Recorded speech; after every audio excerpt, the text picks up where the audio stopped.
Welcome to Blood and Briar, Episode 1, season premiere. Hello, lovely players. Hello. Hi, Grace. Welcome, everybody. A whopping 49 members of the hashtag Early Crew. Thank you all so much for joining. I couldn't be happier to be running this adventure for my lovely, lovely friends here.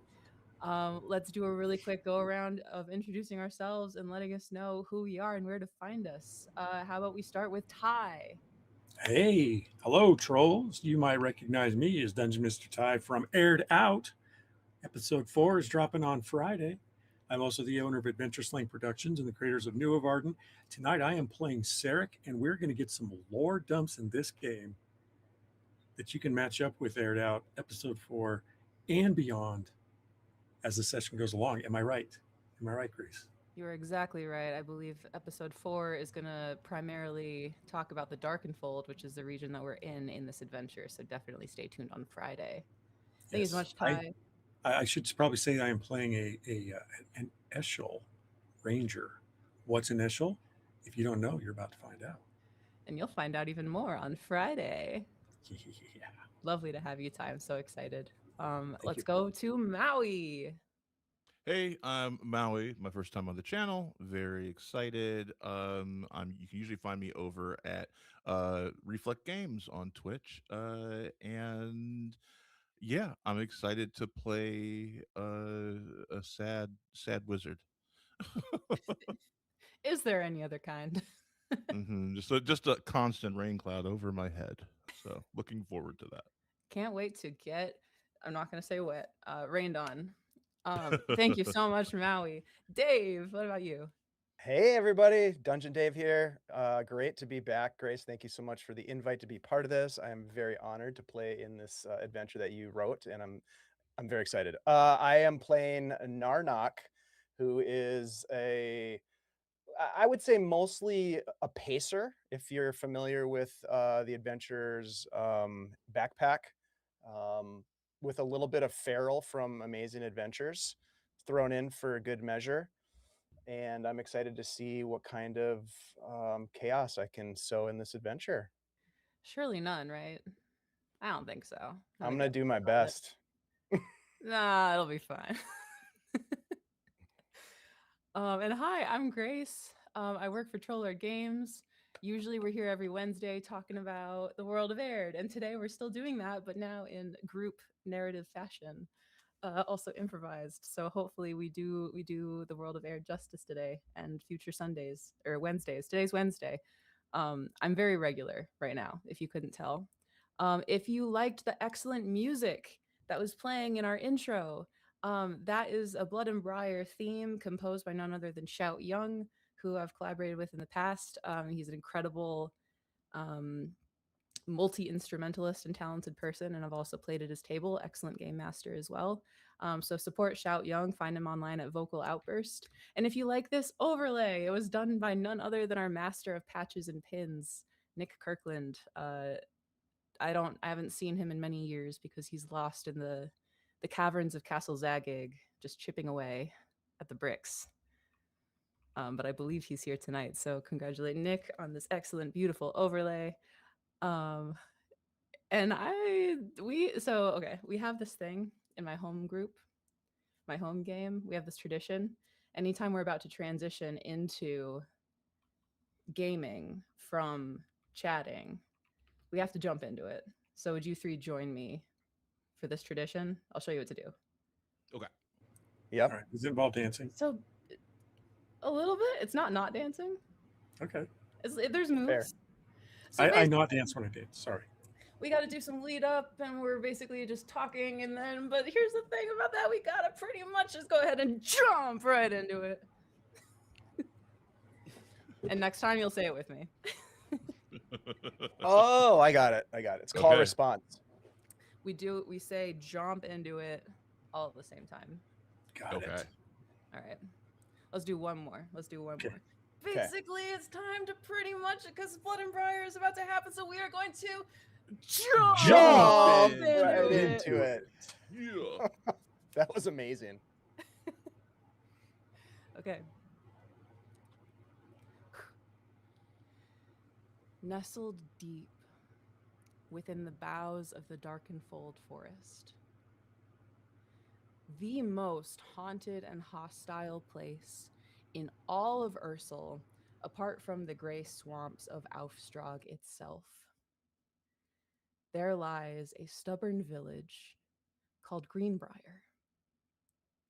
A boy, maybe 9 years old, flies across the dirt road between the Longhouse Inn and the town's outer row of houses and comes to a skidding stop at the boundary of the woods. In his hands is a thick slab of buttered, steaming sourdough bread.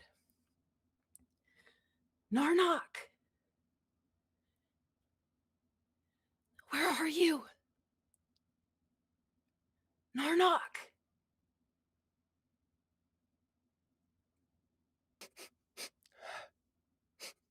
Narnak hears his voice, and with his amazing sense of smell, is immediately lured forward.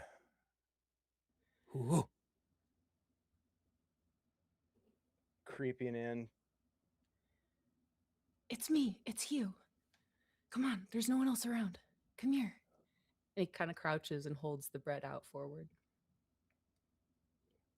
I'm going to look around I trust Hugh, but I'm eternally concerned about my safety as I creep forward like a timid wild animal creeping forward to a piece of food being offered, looking back and forth, smelling for any other presence that might be here. But the lure of this delicious morsel is more than I can handle. And when I feel the safety of the space and the trust, I bound forward on all fours until I'm stopped and I sit right in front of Hugh, cross-legged, with my hands on my knees. Whew. Hi. Hi. Food? Yes, here, take it. I got some water too. And he unhooks a little pitcher from his belt and offers it to you as well. Mine? Yours. I start eating it. Look up. Good. My mom made it. There's a bard in tonight. It's like a traveler who tells stories. Traveler, Sarek. Like Sarek. You should see. Will you come with me? Safe? Yes. I have a hiding place. Hide. Yes. He leads you around the back of the inn, back across the dirt road, and together you kind of scramble up the side of the wall and onto like the slanted roof of this 2-story building with like a gate that's like equal parts precarious and wobbling and also sure. He guides you over to a window that looks directly into the gold lit main room of the Longhouse Inn, Greenbriar's one and only tavern. He reaches a small hand into the crack between 2 shingles in the roof, and somehow from inside, he opens the window for you just a sliver. The noise leaks out into the cold autumn twilight, and used to the quiet of the forest, even from this distance, you are somewhat pulled into a world of shouted conversations and raucous laughter. Do you have any immediate what's Narnok's reaction to this? This is the closest Narnak has been to a tavern. He has always crept about the edges of these small villages in the Darkenfold, staying out of sight, never, ever daring to risk it like this. But this boy, this friend, has given him a different feeling about this place. He still feels nervous. Mhm. He knows only one other person that he can trust, Sarek. And he looks in this place, the smell, the laughter, the noise, the warmth. it is both inspiring that there's people that share this moment together, but also he's fearful. Mm. He reaches out. Is Hugh like with me, like right next to me in Yeah, this moment? he's on his belly, kind of like looking out and into the window as well. I'm gonna look down and I see the bard, I imagine, Yeah. a little bit. Hugh points him out to you. He is a halfling man with maybe the only, but definitely the biggest, bushiest unibrow you have ever seen on a person. Has thinning kind of tufts of brown hair. Um, and he's wearing a kind of fabric that you've never seen before. It's like a deep teal color, and it kind of looks like it's glowing. Oh, that face. Ha! That face. It's like a big furry worm. Yeah. A furry lion-on face. Laughing next to you, he points out his dad, Angus Stonekiln, the proprietor of this establishment, who's kind of like a large, heavy set kind of dude. He's wearing a canvas apron and a silver, not bright silver, but like a maybe like a tin amulet around his neck, kind of displayed proudly. And he's kind of behind the bar, like pouring drinks. His wife Willa, whose name you've heard because Hugh has told you, is kind of like flitting deftly around him, handing out bowls of what looks like stew. Father? Your father. That's my father. My dad. I call him Dad. Dad. He still doesn't know. Can you believe it? No? I've been really sneaky. I know you didn't want anyone to know you were here. Oh, secret. Yes, yes. Safety is best. But he's really nice. Nice? If you ever wanted to come inside. Nice to Narnock. Yes. Nice like me. Like you. Nice. Yes. Yes. Yes? No. There's a word for that. We'll call it maybe. Maybe. Maybe is yes or no and yes. Yes and no. Yes and no. Maybe. Yes. Kind of like settles in beside you, and you and Hugh settle into the very serious kid business of spying on the adults. Who do you Yeah. look for? Well, I look for Sarek because he's the only person that I really know. So I'm scanning about to see if he's in here. I know that he Mhm. sometimes frequents the people places. Yeah. From this vantage point, you have no problem finding him. Sarek. Who does Narnock see? He knows Sarek from any distance that he can see him. He is cowled in a variety of earth-toned cloak, armor, and fabrics, and he keeps the cowl up over his face, over his nose. Those that take a close look can tell by the eyes that this individual is potentially elvish, but there's something else there that's hard to identify, and maybe the even the tone of the skin, it's got a greenish hue to it that doesn't quite fit an elf either. But there's a light in Sarek's eyes, even with the face covered. And when Sarek enters a new community, he tends to keep his face covered until he gets a better lay of the land. And even in this place, crowded as it is, uh, with all of his gear close at hand, he keeps his identity still masked as he prepares for the inevitable questions. Who are you? Where do you come from? Why do you cover your face? But between opportunities to sip from the bar and keep his identity protected. He's casual and relaxed, out of the center of the room. There's kind of a brush at your hip as someone kind of falls back into you. Oh, sorry, my friend.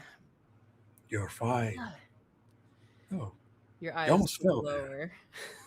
lower to Oh, meet a small halfling man with a giant bushy eyebrow, unibrow. Oh, are you sick? no, I feel fine. Why do you ask? Oh, I thought it was a consideration thing. Oh, it's a habit of the wilds. Well, we all have I, our habits of the wilds, don't we? Kind of winks overtly. a good point. A good point. You're from here.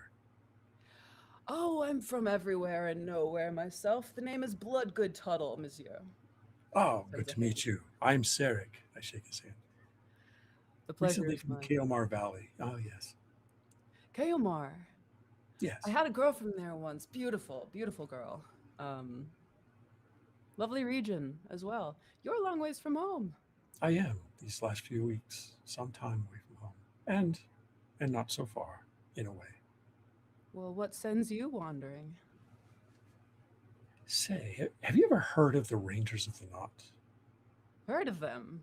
My brother's one. Oh, I should like to meet your brother. Perhaps you will if you seek them out, and if I happen to see him before you do, I'll make sure to put in a good word. Thank you. I'd like to talk to him. What sort of work do you need done? Well, it's more of a sort of an apprenticeship approach, I suppose. I practiced the arts of ranging in the wilderness and thought I might get some more insight from a more reputable group. Oh, an apprenticeship of sorts. Further my education. Well, if you are a friend to the forest, you are a friend to the Rangers of the Knot. There's an odd twinkle of sincerity in the blatant kind of bullshitting and hyperbole that Bloodgood has been spouting as he says this. And do you inhabit the town frequently? You say you're from here, there, and everywhere. You're well traveled, probably better than I. Anywhere that there are stories to be found is a place I've been, my friend. And Well, the stories from places that I haven't been surely make haven't up. been written yet. Okay. Well, I should like to hear some of those stories if we have an opportunity. Well, there will certainly be one to be heard tonight. Um, if you'll excuse me, I have to wet my whistle, so to speak. Yes, of course. He kind of pushes off and away and like disappears quickly through this packed crowd of people that now occupy the inn. Going back to Narnock, um, next to you, Hugh seems to kind of zero in on an interesting looking individual. Maui.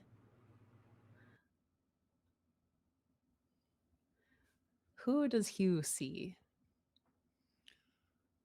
You see is an elven man, dark skinned, long gray dreadlocks under his hood. He has with him a long, slender staff. Um, his robes are purple with gold threading inlaid on it. He does not look much more than mid-20s, but if you look at his eyes, they're infinitely older. And what is Felly doing right now? Hmm. I think I think he is ignoring the people around him. Uh, he's famously a bit of a curmudgeon in the village. He is currently rooting around through people's garbage looking for uh, spell components and and things that people might have thought were refuse, but he sees the value. Is he doing this currently, kind of rifling through people's things? Yes. Um, I think as you're doing this, there is like a hand that appears around your wrist. It's a slender hand, and you look up into the face of the proprietress of this establishment, um, Willa Stonekiln. Is that yours? I reach my hand up like I'm about to cast a spell with like just cruelty in my eyes, and I look at it. I look at her. What was her name again? Willa. Willa, and I see this Willa, and I'm saying, Willa, it is trash. You do not care about it anymore. Just allow me to do my searching for the day. Well, are you looking for something in particular? Hmm. I only ask if I can find it for you. We might have something fresh. I'm looking for banana peel. I'm looking for uh, coffee grounds. Perhaps the poop of a 3-day-old baby. You know. Wizardry, she says with a scrunched nose, but a twinkle of humor in her eye. More potions making, running the apothecary. Uh, Ingredients aren't what you would think. An important job, and I'll make sure not to think too hard about what I'm swallowing next time I'm imbibing one of your miracle potions. I did just put on a fresh pot of coffee. Would you like some? In addition to the grounds. As she asks him that, I think right behind her, he sees like the ghostly image of a woman. Looks to be a warrior, beautiful bronze skin, um, staring at me sadly. No, no, um, no, thank you. The offer's appreciated as usual, Willa, but no. All right, well, if you go rifling through anyone's personal belongings, keep in mind that fights that begin in the tavern end outside. Understood. She kind of gives you a wink and, like a minnow, just disappears into the crowd. Her dress and the scent of like yams kind of trailing her. No, she had yams. I actually could have used yams. Around this time, I think all three of you, you feel like the energy of the crowd inside kind of crystallize towards a table that's sort of against the back wall as Bloodgood Tuttle leaps up upon one of the tables with a dramatic strum of his lyre. Friends, welcome to the Longhouse Inn, which is now the den of the musings of famed bard Bloodgood Tuttle. The Serpent of the Tarvish was notorious by the time the wandering hero Redcape the Good stumbled upon it. Its crimson scales were hard as iron, its fangs dripped poison. Stranger still, its tongue was tied in a knot, and from that knot the serpent drew sorcery of the darkest kind. Thus was the river bound in shadow. Trot rotted upon the water's surface. The reeds and irises withered, and all who drank from the river soon after lost their voice. Oh, Nights Boo! Night struck at the great serpent's hide, but their steel glanced off like rain. The devout prayed over the poisoned land, but were eaten faster than their gods could blink. The beast boasted it could never be slain so long as the knot in its tongue held fast. Ooh. Oh, oh, oh, oh, oh. So it was that Red Cape found this monster. With a curious look, she sat upon a rock on the opposite bank from the serpent and said to him, "You must be as powerful as the gods of old, to have such dominion over the entire Tarvish River. Are you a dragon, like me?" The serpent eyed her cloak of red and her long, flame-colored hair. Indeed, his eyes not being what they once were, he mistook her for a dragon. "Why, yes," said the serpent, flattered and all too eager to be called a dragon. "How auspicious to meet one of my own kind in my own domain." "Mighty lord," Red Cape smiled, "I come from a mountain to the west. Among the dragons of my homeland, it is customary to greet one of our kind with a gout of flame. With a trick of magic, she produced a spray of fire so voracious that it singed off her own eyebrows.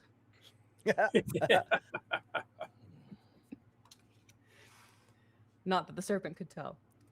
"Now please, O powerful one," bid Red Cape, "astonish me." The serpent of the Tarvish had no such gift for fire, but he wasn't about to be shown up, and certainly could not admit that he was not a dragon. He opened his mouth wide, exposing flesh as soft as a baby's palm. He tried to belch forth a flame. Nothing happened, but Red Cape took notice of his knotted tongue and sensed the evil that roiled out from it in waves. The serpent tried again, growing fretful. He didn't notice Red Cape, hopping silently across the river stones. As he drew in a mighty breath, his mind bent towards fire, Red Cape introduced his tongue to cold steel and snipped it from his mouth like a hideous flower.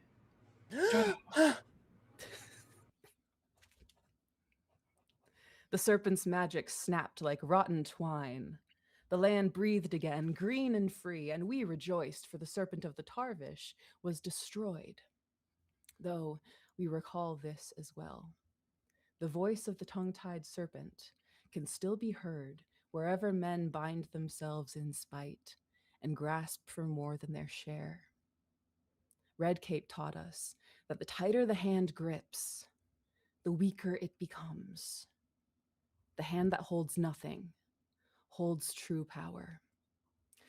So tip our dear friend Angus generously tonight, lest your hearts succumb to greed. Let's get drunk.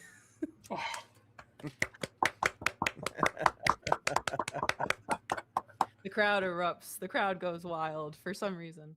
Felly holds up a sign that says "Don't clap," and he holds up another one that says "Hack." He's just over it. He's so sick of this guy's stories. The twist about Bloodgood Tuttle is that he can't read.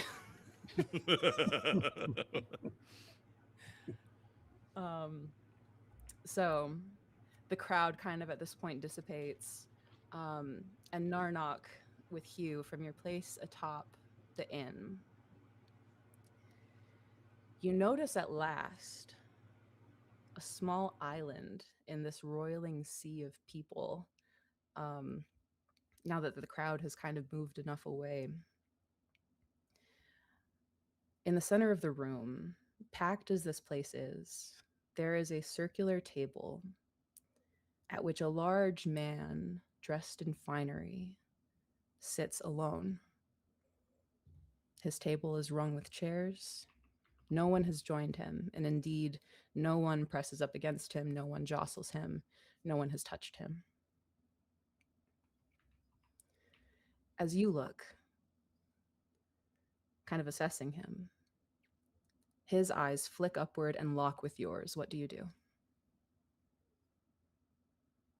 I instinctively duck back and hide behind the ledge of the viewing area that I'm in, just to hide from his gaze instinctively. Hugh follows your lead, kind of rolling to the side. What was that? Danger. Danger? Who?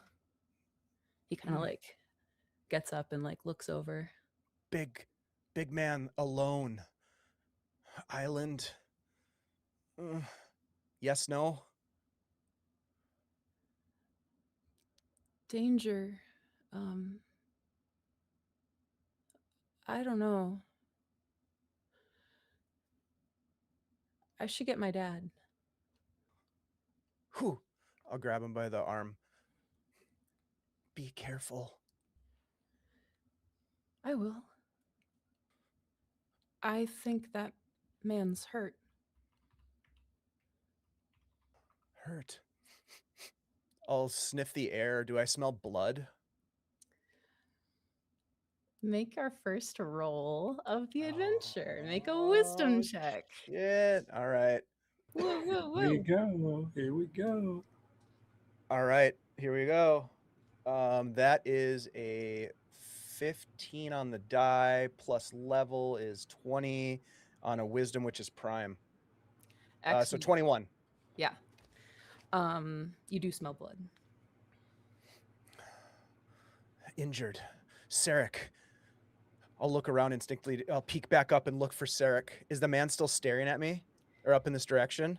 He is looking in that direction still. He's looking at the window. His eyes kind of find yours again. Carrying the result of that wisdom check over, you have seen this look many times in the eyes of the animals that you have killed. This is someone who needs your help. Do I see Sarek? You do. I'm going to pull a stone out of one of the pouches that I keep around my waist that I use for my sling. And I'm going to, am I in the rafters basically, kind of up above looking down? You are outside the building on the roof. You're looking into like a window. I guess Upper they're not level. really, I guess there would be like rafters in the way. Yeah. Okay. I'm going to lean through and I'm going to take one of those stones and throw it at Sarek to get his attention. Good dexterity check to throw a rock into the crowd. Yeah. First attack of the game is PvP. Yeah, exactly. Can this be a sneak attack? Yeah, why not? I love that. Oh, great. Let's All go. right, cool. All right. They kill me in the All first right. round. And we 11, one shot. 16, 17, 18. Dirty 20, all told. Yeah, I think, Sarek, as you're kind of sitting there at the bar, there's a pebble that from nowhere lands into your drink that you're holding. I pick it up and look into it, and then I look around perplexed for just a moment, unless these are signature pebbles from Knock's pouch. I know that They are well worn, rounded pebbles. Like he works them. It's pretty Right? clearly a bullet. Yeah. Okay. Yep. All right. Yeah. I am going to look around, so I don't know how you want me to perceive the source. Let's go with, what would you use? What would you use to identify Narnock? Let me look at my skills real quick. It's probably going to be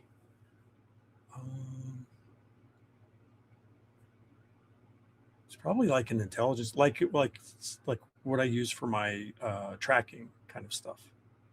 That makes sense to me. So, and that's probably wisdom. Mm-hmm. Yes. Yeah, wisdom. It's not prime. All told, I got 16. You added your level. Oh, no, I didn't. 16, 21. Easy enough. Yeah, it's not the trajectory of the pebble that notifies you. It's the sudden breeze blowing into this room. There's a window open. You look up towards the window and you see him. When you look up, there's a handful of signs that Sarek has taught Narnox in their short, like 2.5 week companionship that they've forged. One of them is danger, and I make the sign of danger, and then I gesture towards that individual that is awkwardly alone in the middle of this room. Okay. I will follow the gesture and try to suss out the target from my corner. Question: does this mean that you're not paying attention to your beer?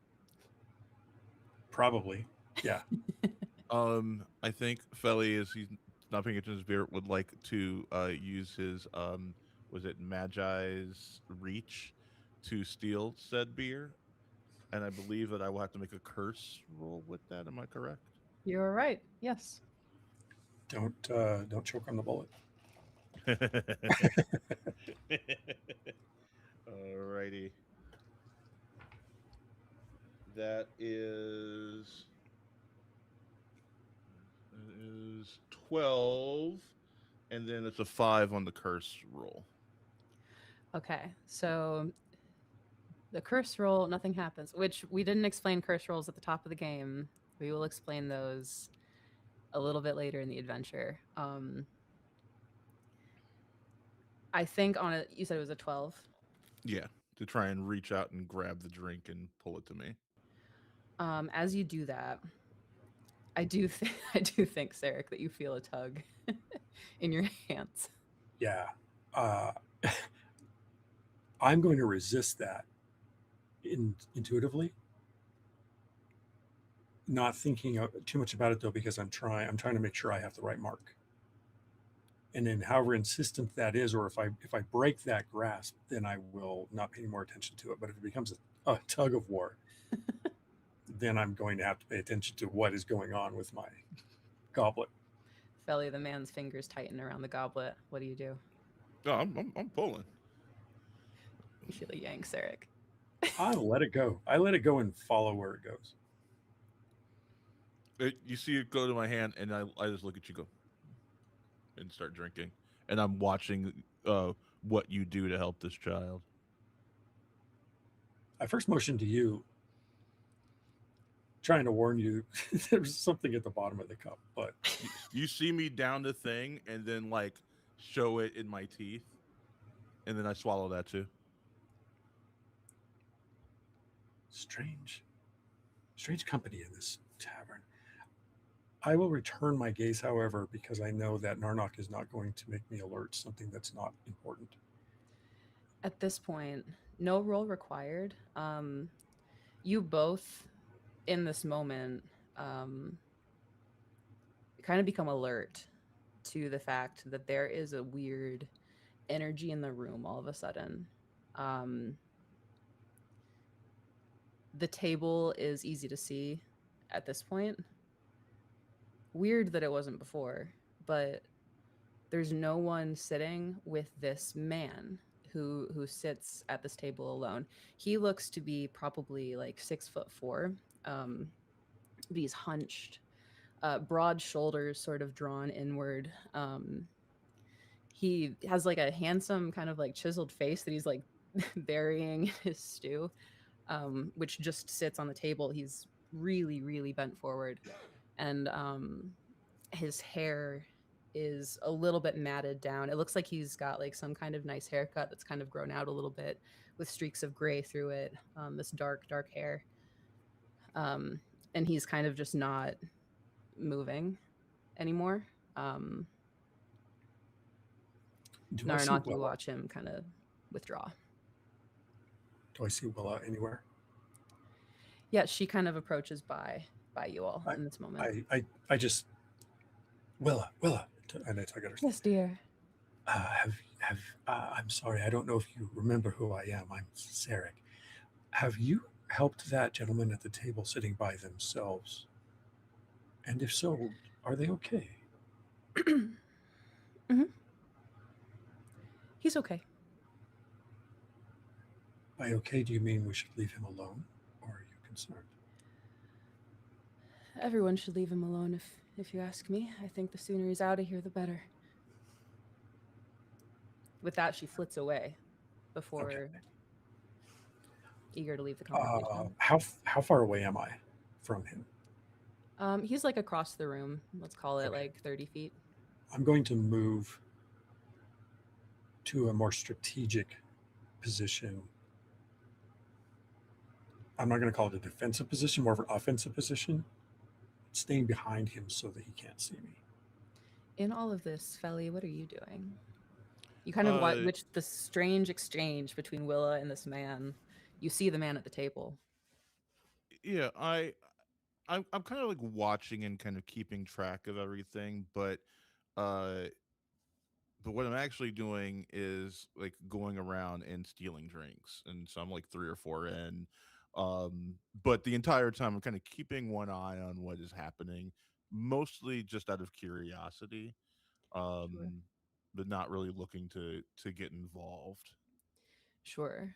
Staying away, though your wanderings kind of bring you nearer to his table and then kind of bouncing away.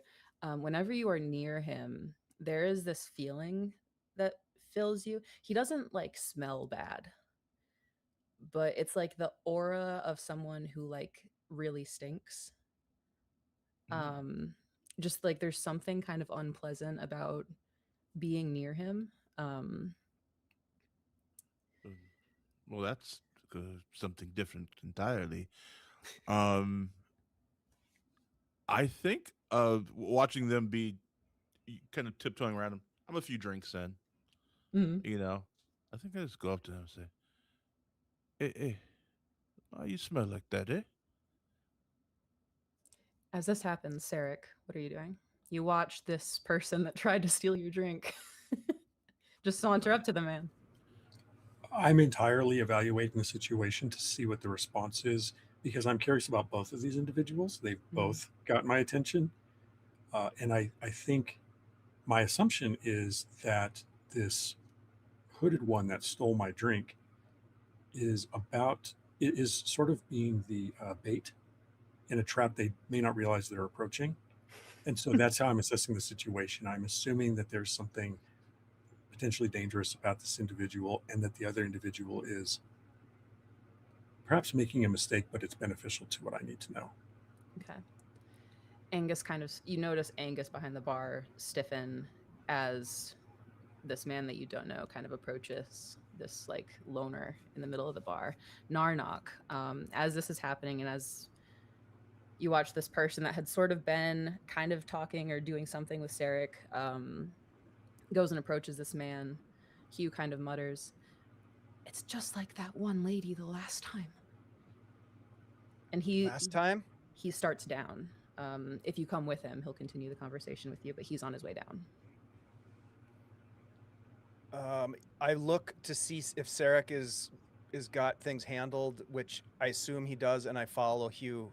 Handled? What handle? Um, there was a lady. This woman. It was like this with her. She didn't. She was nice. She was nice. Nice. I talked with her. I was only 7. It was a while ago. Um, but she was kind of alone, like that man is. Alone? Nice. What what problem? It's. I don't know. It made my. It made my mom and dad feel weird being around them. Come on, we gotta tell them. He kind of hurries off. Okay. I look around for like a tablecloth or something to wrap myself in because I'm gonna stand out like a sore thumb. I'm very nervous. Suddenly, I'm gonna meet this boy's parents. Speaking of, as you look for something to adorn yourself with, what does Narnock look like? I skipped that part. Oh, he is feral. He's barefooted, covered in dirt. He has a small like loincloth on that's homemade. Some pants that have been stitched together with vegetation, big leaves threaded with cordage made from roots of trees that he's created. He's got a necklace. He's got like a necklace with some bones and teeth and different totems on it from animals that he's trapped and killed. He's got sharpened teeth, almost like a beast, and his face is covered in these strange, almost tattoo-like markings that are quite natural. They are not. They were not added later, I guess. And his fingernails are black and hardened and long and animal-like. He looks like a wild child. Very cool. Yeah, looking across, you do see there's actually a laundry line just out, and there's like some clothes that look, I don't know, they're clothes. I You've seen grab Derek wear them. I grab a cloak and I just put it over my shoulders and put the hood over my head and follow Hugh. It's nice and warm. You circle around the back. Felly, approaching this gentleman, asking him why he smells like that, his eyes kind of like, I'm sorry, sir. Oh, don't be sorry. I find you fascinating. Uh, may I? And I get closer to him. I'm looking in his eyes, and I'm trying to get a better smell. I am wondering, do I does the stench remind me of death?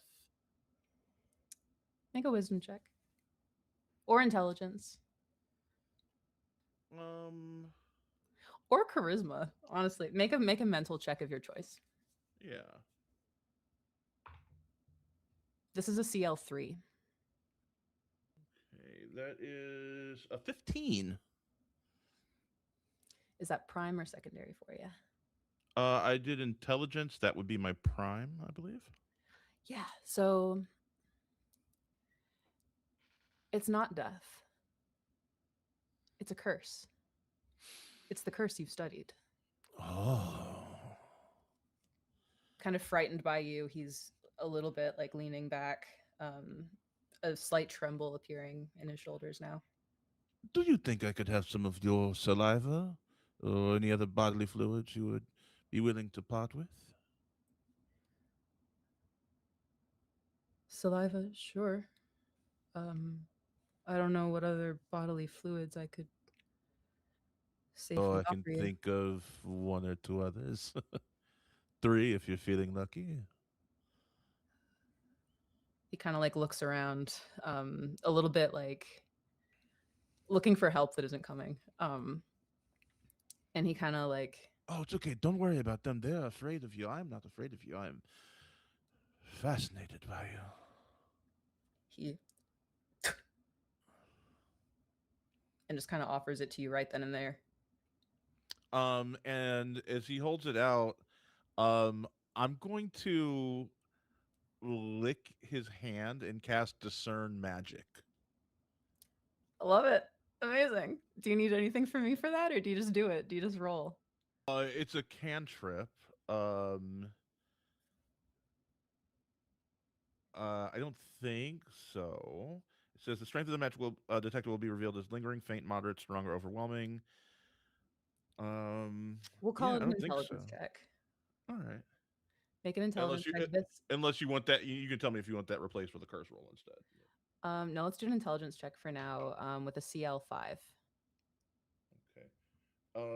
That is 10 on the die plus 2. That's 12, and that is my prime. You also add Um, your level, Maui, to these rolls. mhm. Oh, I do. Then Yes. it's then that's very good. Then 12 plus 5, 17. 12 plus 5 is 17. I like do math real quick. Yeah. You discern magic. I mean, it's fully saturated him, this curse. Um, I think that what you're able to discern with this kind of magical probing that you're doing into his like bodily fluids is that this is a person who is, I mean, you've never felt this such a concentration of the magic of this curse on anybody. Um, he's been in the dogwood for a long time, is what you discern. Okay. I pull out a book, like a journal, and start furiously like taking notes in it. Do I get the sense that this guy didn't have much time left? Um, I don't think you get that feeling. No, Okay. Okay. he In just kind of that is case, I say, silently like watching you. "Can I buy you a beer?" Oh, um, a water would do. Okay. And I go to Willa, and earlier I was like super like despondent and stuff. Now he seems to be like super animated. Yeah. Willa, my beautiful, beautiful barmaid Willa, could you perhaps bless me and my friend here with a glass of water? Your friend. Oh, yes, he is wonderful. Felly, you should know. She kind of takes you, like, kind of takes you by the elbow and kind of gently pulls you aside. I don't think you want to be talking to that man. Oh, why not, Willa? We had one like him through here before, and it was really nothing but trouble. Oh? Tell me more. Um, well, her name was Katrin. She had the same feeling about her. She made everyone so uncomfortable that, I mean, she stopped by a few times. Things almost came to blows the last time until my man had to send her away. Did it He, make you uncomfortable, Willa? oh yes, there's just, it's trouble. And that scares you? And I slowly start pulling out my journal and start taking notes. Of course. And The how did people, that make you feel? More alive? Less alive? Felly, the people of Greenbriar, my neighbors and I, we live 10 minutes, maybe, from death at all times. When danger comes washing up our door, we scatter into the woods like rabbits and we come back when it's safe. We're very well acquainted with danger.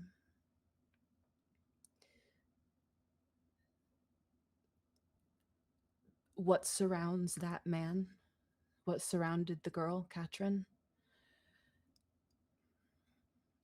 we aren't prepared for. We came to Greenbriar to live honest lives. Hmm. He makes me very, very aware that I'm alive and how lucky that is. Hold on to that. Because your life is very fleeting. Now, to Waters. With an exasperated sigh, she kind of reaches over the bar, kind of fills 2 cups with a pitcher, sets them in your hands, and wordlessly walks away. Also, someone's been stealing your patron's beers, but it was not me as I go back to the table with the I think when Waters. you turn around, I have stepped up behind you. No, It was you what was me? stealing the beers. Oh, it must be another elf. We all No. look alike, don't you know? Oh, come on. You know, you saw me and I saw you. I'm Sarek, by the way. And I am not interested. I have a friend that I am Oh, I having saw. water with, yes. I just wanted to speak to you just a moment because we've made an acquaintance already by your gesture a few moments ago. And I don't mind. It's really not about the drink. But you did an odd thing there just a moment with that individual. And it seems everyone else is highly concerned with their presence. I wonder what that was you you're doing. You seem to be making other people equally nervous. Are you not, Where, are you not concerned? where I come from, it is called first base, but hmm, I was discerning how far the curse in him had progressed. A curse. Hmm. And how far has it progressed? It's not great, but I'm just getting to know him. I And see. perhaps if he passes away from said curse, I can, get some samples and understand it. Isn't it fascinating? little out of my area of knowledge, but I can tell you're a learned person. It seems you've got some abilities in making beers disappear from people's hands. So that's a start. Hey, I do what I can. I'm sorry I stole your beer. Here, and I just like reach out and grab the closest beer on the table and give it to here. Hey. On me. It's okay. It's okay. Thank you. I didn't catch your name. Oh, I did not throw it. And I go and sit at the table. I give the beer back to whoever it was just stolen from. Thank you.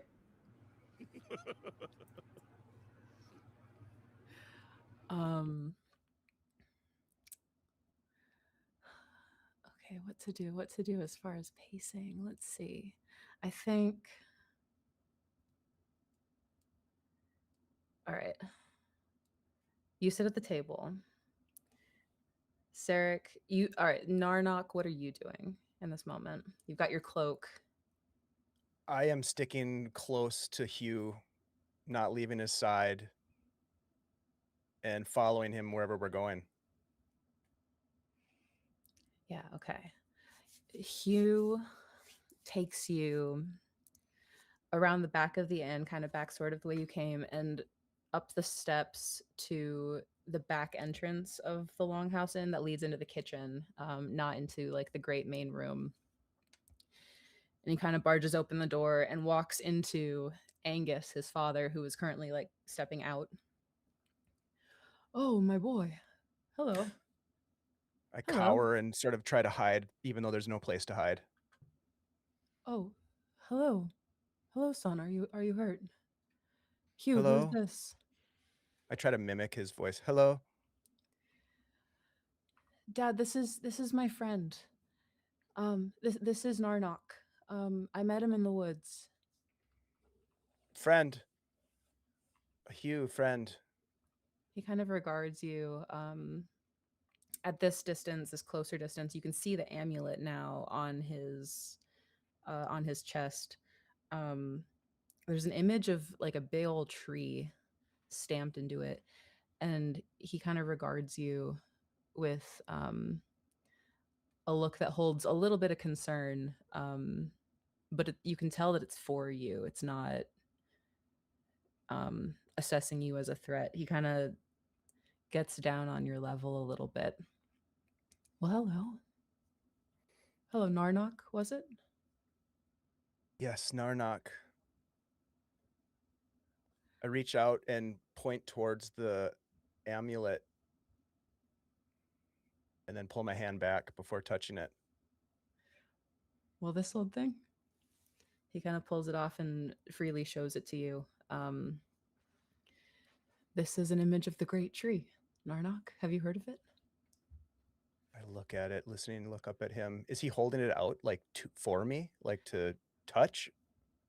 I don't know if you can discern that. He's holding it out in his palm. What his intentions are, I'm not sure if you know.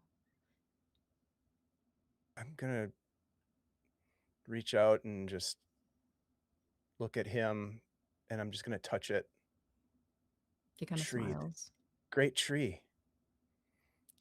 The great tree, the air tout. It's the mother and father of all trees. Father, and I point at him. Hugh's father. Yes, I am Hugh's father. Hugh's friend. So I've heard.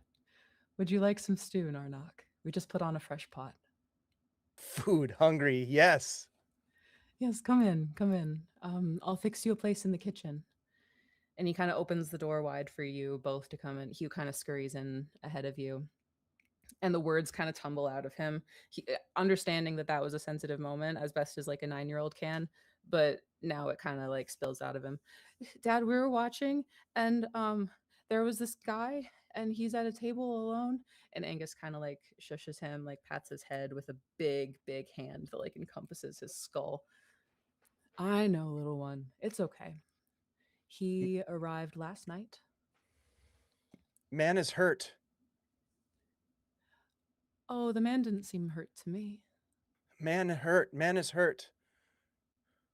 What makes you say that, Narnak, as he places a bowl of stew in front of you? Smells like like hurt animal, like trapped animal. Smells like danger, like fear. He kind of like rolls his tongue around in his mouth a little bit, in that way of like an adult thinking about how to explain something to a child. Um, and he takes a seat sort of at the table across from you and Hugh. That man is not in danger as long as he is within the walls of Greenbriar, and specifically while he's in my establishment, while he's in this inn. That man is safe. Um, However, sometimes there are people who land themselves into a good bit of trouble. And so when we meet people like that, we do our best to help them. Um, but there are some things that we can't help those people with. Um, that man arrived last night. I believe that he's just staying for a couple of nights, and then surely he'll move on, and he'll be all right. Um, that man is not in danger, and I don't think he's hurt. You help people. I try. That's what an innkeeper does, after all. Sarek helps people too. Helped Narnak and Sarek, others. Sarek is the quiet fellow, isn't he? Is he a friend of yours? Yes, friend of Narnak's. And yours? It's the first time I've had the privilege of meeting Sarek, but I like him. Good laugh. Very good laugh. Don't hear it often. Not as often as I'd like.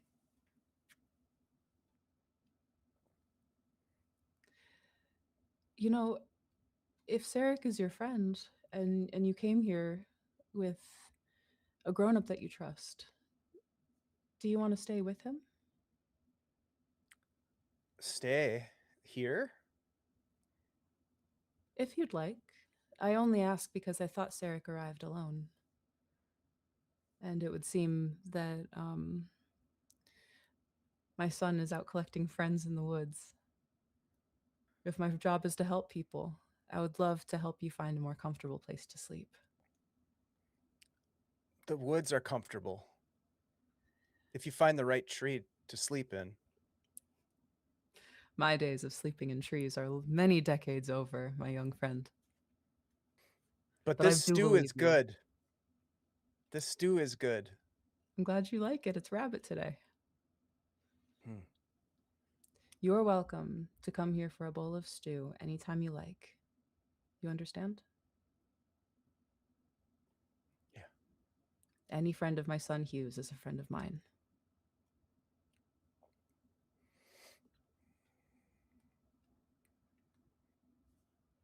You are a good friend, Hugh. Thank you. Hugh just kind of with his chin on his hands just kind of smiles at you, beams at you. I just tear back into the stew, just eating it as fast as I can. Probably going to have the biggest stomach ache I've ever had. As he often does watching you eat, Hugh just kind of sits there giggling. The man already kind of forgotten to him. But back in the great room, Feli, you have rejoined the man at the table with two waters. Sarek, I'm just placing everyone. You're watching this sort of from behind. Yeah, I moved back to my position.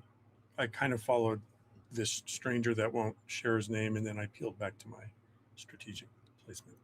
Excellent. You're within earshot. You're not super close to them, but even this close, it's a little uncomfortable being this close to this man. But Feli, you sit down. He kind of seems almost surprised that you came back, and kind of jumps again in his place in the chair. Why are you scared of me? Oh, I'm not. I'm not scared of you. Um, I'm sorry, sir. It's just I'm not blind to it. I know. I know what's going on. Um, I hate to make the people in this lovely establishment uncomfortable. Um, it's just that I have nowhere else to be. Does it make you better being closer to people? Not these people. Respectfully. Yet, here you sit. Apologies. I don't mean to start trouble. I'm waiting for someone. Who are you waiting for?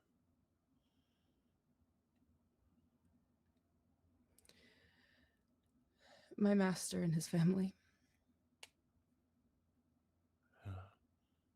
How long have you been waiting? I arrived last night. I hoped they would meet me here. I'm sorry. What is your name? Um, oh, he goes to offer his hand and then withdraws it. Bernard. Bernard Before he Dupoulet. withdraws it, I grab it. I show him. I'm not scared. Oh, Bernard Dupoulet. Hello, Sir. Bernard. I am not afraid to touch you. Clearly. We've exchanged fluids. Well, you've had mine. I haven't really Oh, the had night yours. is young.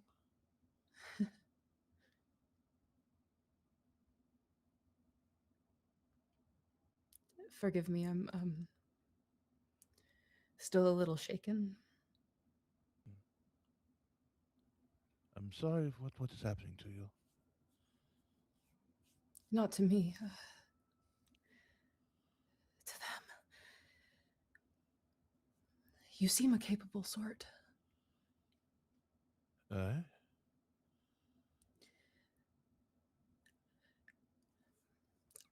I come from the dogwood. His eyes like open a little bit wider. Really? I was the intendant of the Von Brecht Manor. Little more than a groundskeeper these days, mind you.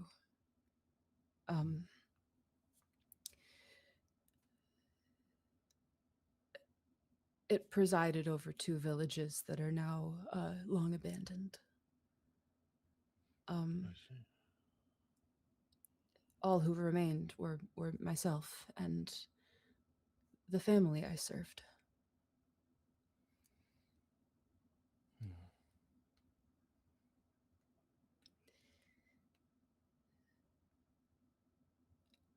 We were attacked. Ah.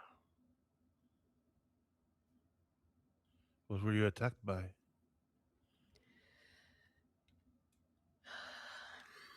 Kind of looking around, as if he's about to like press his luck. Cultists Cultists of the Red God. of the Red God. Okay. They were led by an elf, a one-eyed, scarred elf. She bore something, a wand, an unholy, evil artifact. They burst through the doors in the dark of night. Not last night, but the night before. It's just us. Me, my master Dietrich von Brecht, his wife Anna, and their infant son Peter. I see. What do you seek right now? I seek them. I hope that they've survived. We became separated in the attack. I don't know what happened to them. I don't know if they made it out. I've never held a sword in my life. There was nothing I could do but run. So perhaps you need someone to retrieve them, yes? Sir, there is not anything I wouldn't promise for their safe return. Really? Anything. Blood? All the blood I have. Not all of it. You still need to live, my friend. But I could study you, study your curse. Yes. Yes, of course. We will need more than just me. My magic is not what it once was. I look over at look for is Sarek still in the bar in the tavern? You can probably see me on the other side of this individual watching, and I'm not Yeah. that far away. As you're doing that, or actually, you go ahead first, Feely. Oh, I was gonna say, is it 1 second? And go and I regurgitate the pebble, and I look at Sarek, and I just chuck it at the back of his head. Oh, I'm looking at you, so you're not Oh, getting the back of my head, Oh, friend. if you're looking at me, I chuck it at his forehead, not hard, just enough to yeah. And you just I love it. As this conversation is happening before you join it, Sarek, you've been kind of observing not only this interaction, but this strange man. Make a wisdom check for me as you're kind of like sussing him. That's not good. 3. Yeah, you don't really discern much beyond this guy sucks for some reason. For some reason you can't place. You're a good person. You do your best to be kind. You know, have noble values. There's just something in you that just does not like this guy despite everything that you've heard. You don't feel like he's lying necessarily. There's I just think something there. the closest association I can make is to all the dark rumors I've heard about this area. This must be a facet of that, isolated in the light. Yeah, I think this is the first you've heard the phrase dogwood. I think that's unfamiliar to you. Okay. Yeah. So what do you do as a pebble hits you in the forehead? I imagine I try to catch it, but anyway, my summoning stone. yeah, I didn't throw it that hard. It's probably easy for you to catch. And then I Catch it. see this individual wave me over, and I am curious. I'm curious about the whole situation. I'm feeling a little bit repulsed by this individual, but I'm also very drawn to the other person. So I will move forward, but I won't sit. He kind of like takes notice of you.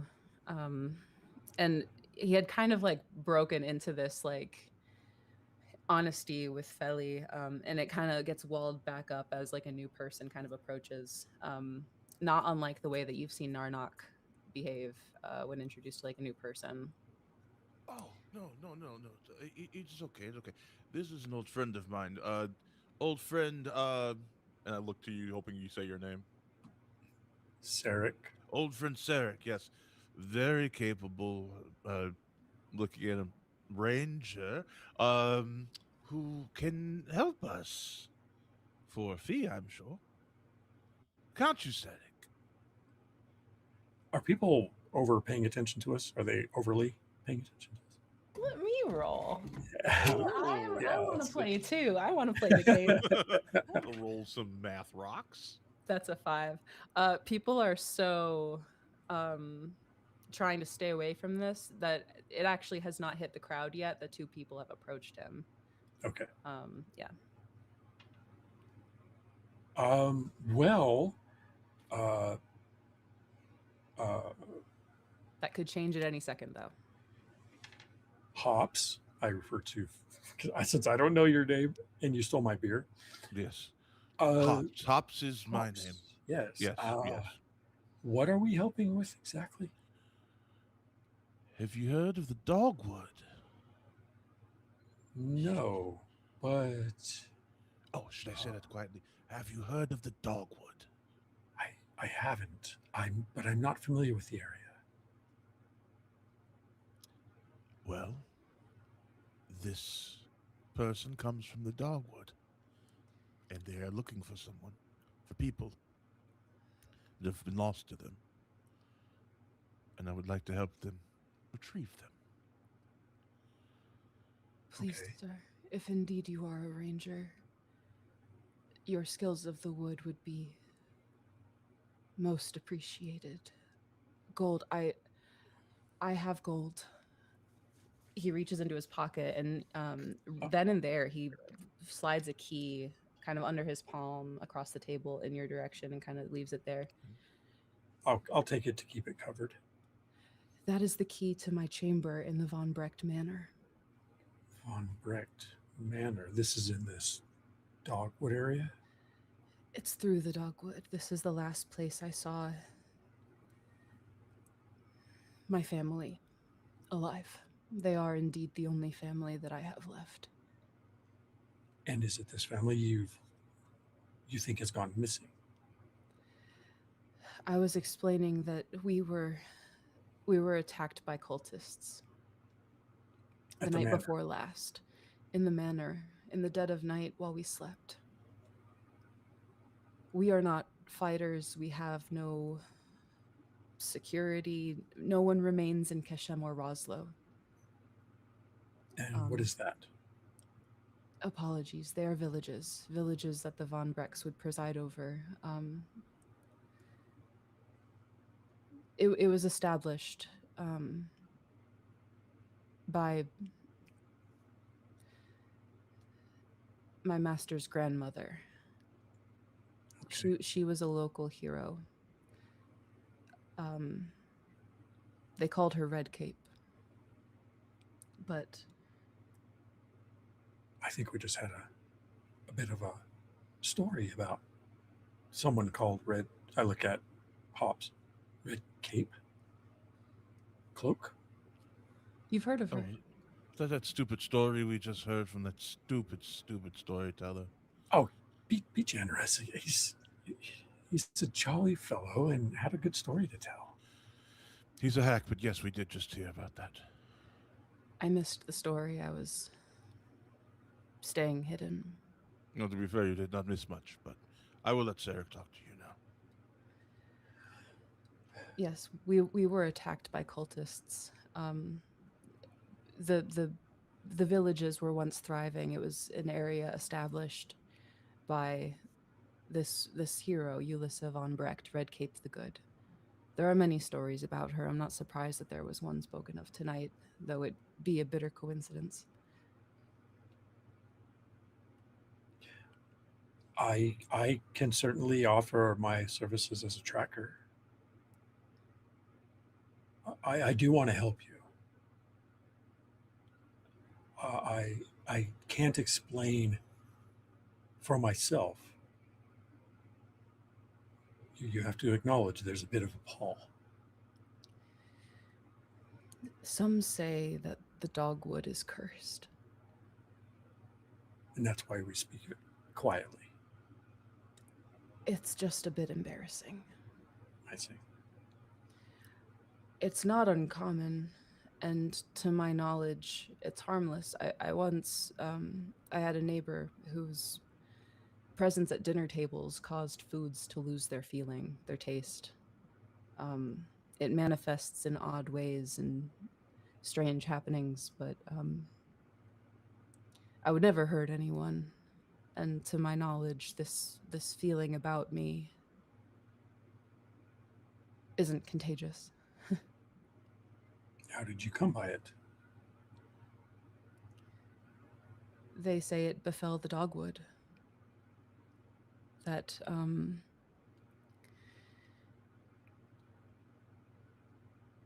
when Ulissa passed, and her grandson, my master Dietrich, rose to took her place as the baron of the estate and the surrounding villages. Um, Rotten luck, but odd things started to happen.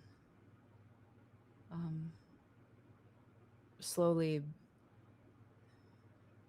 the village is emptied.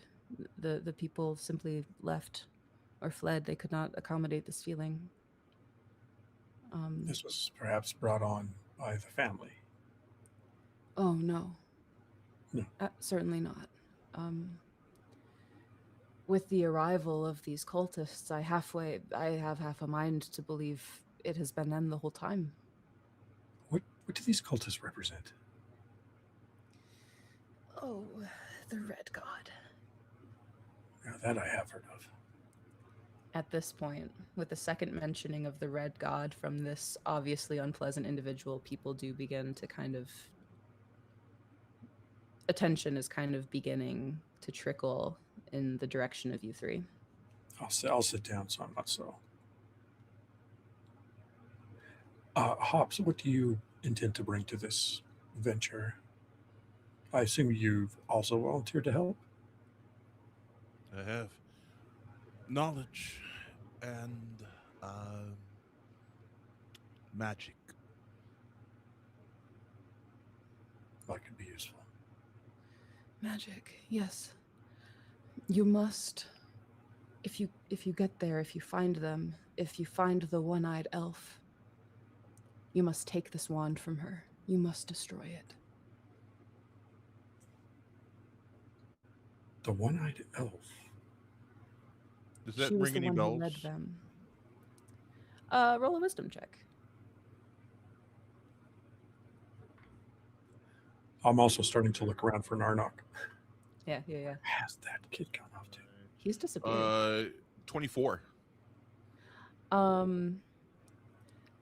The Red God you certainly are familiar with, especially in your pursuit of magic, as the Red God has been known to tempt all mortals, but certainly those prone to ambition and greed, such as often, unfortunately, wizards. They say that he offers great power at terrible costs for those who bargain with him and all those that the bargainer might come into contact with. This is the god of chaos, of greed, the god of evil. And his name is really only ever whispered. To even mention him is taboo. Taboo. Do I know anything of the one-eyed elf? That does not ring a bell. Doesn't ring a bell. Okay. Mm-mm. Yes, break the wand. We should definitely do that. How easy is it to do such a thing? Pops. Oh, I'm sure that I can whip up a spell that should be able to break its cursed magic. Well, that's something I don't know anything about, so I'll have to take your word for it, but Yes, you will. I'll consider it done. With the key to my chambers, I have concealed a small nest egg of valuables. There's a ring that I believed to be of magical nature when I found it. No explanation for that other than just a feeling when I held it. I have some gold. It's all in a lockbox under the bed. If you make it there, if you confront these cultists, and certainly if you find them alive, everything in my chamber is yours. I for one, don't wish to make you destitute. I could use some payment just for my own travel expenses, but I don't want all of your worldly possessions. It's not important to me. Then pick and choose, please. Well, let's see what we can do. Riches beyond your wildest imagination. Oh, Is there other people that we should gather for this adventuring party? well, I've got a young companion that I think is a better tracker than I am. But That's the dog child that I saw earlier. Oh, you saw him. I don't refer to him as a dog child. He's a normal person like all of us. Oh, they were on all fours and they had fingers. Narnok is a wonderful gift to all of us. Oh, interesting. Very interesting.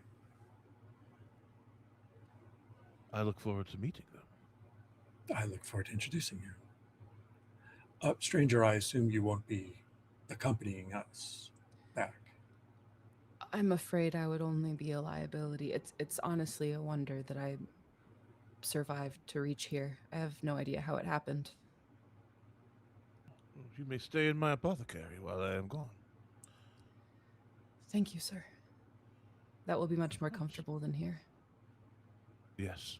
Just be sure to save your urine and stool samples for me while I'm gone, so that I may test them. And if you could date and with date and time, so I can see the progression of how the curse is affecting you. I shall do my best, sir. Thank you. If you truly intend to go, my loyalty is yours forever if you can bring back any news of their fate. Well, But we will go. then know this. From here to the Von Brecht Manor, there is but one road. It is easily found upon the post road when you head back east. But once you find the road through the dogwood that goes to the manor, it is absolutely vital that you do not stray from the path. Vital, I tell you. I have heard similar warnings since I approached, well, long before I approached this forest. So. The Darkenfold is dangerous, this is true, but it is not the dogwood. Hmm. Not a toe off the path. It's for your safety. I don't know about a curse, but strange things have been happening there.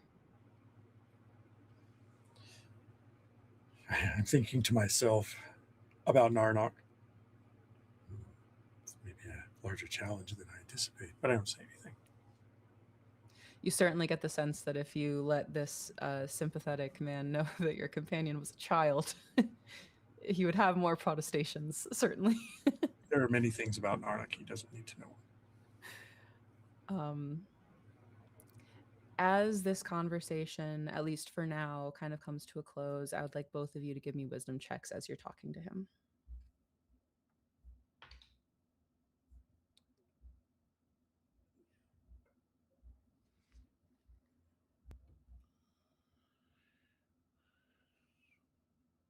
$25. 6. You will see with absolute no uncertainty the way my dice roll when I make weather. I'm so excited to be on the other side of that luck. Ty, are you And adding your level to these rolls? Do I have my level for non-prime? yes, Yeah, Okay, always. sorry. So 11. excellent. I mean, that's better. Yeah, with an 11,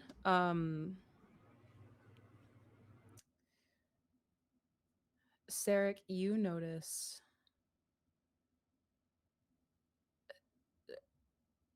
something that had been troubling you about this man that you had not yet identified. It's his shadow.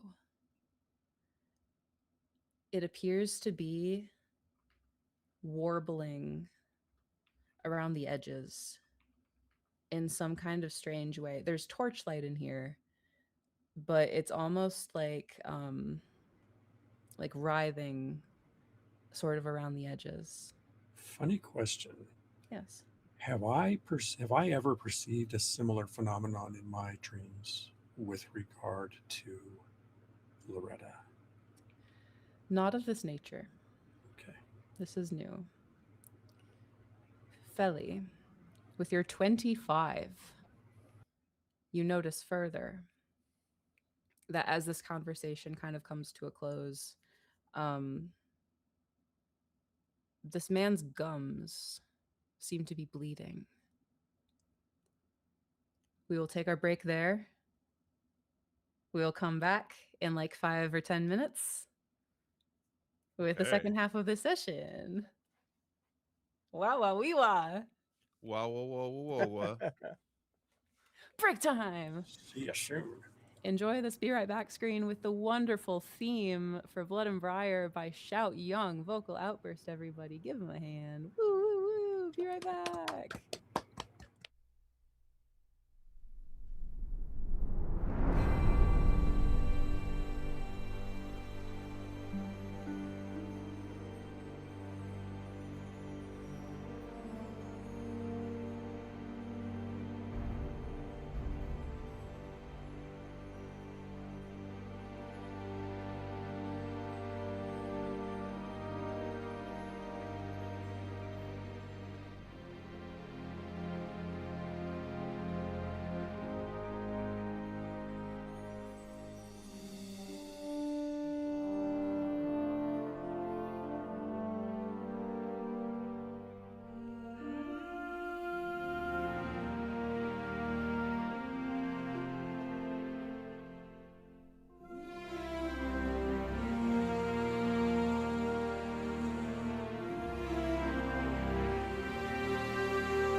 everybody.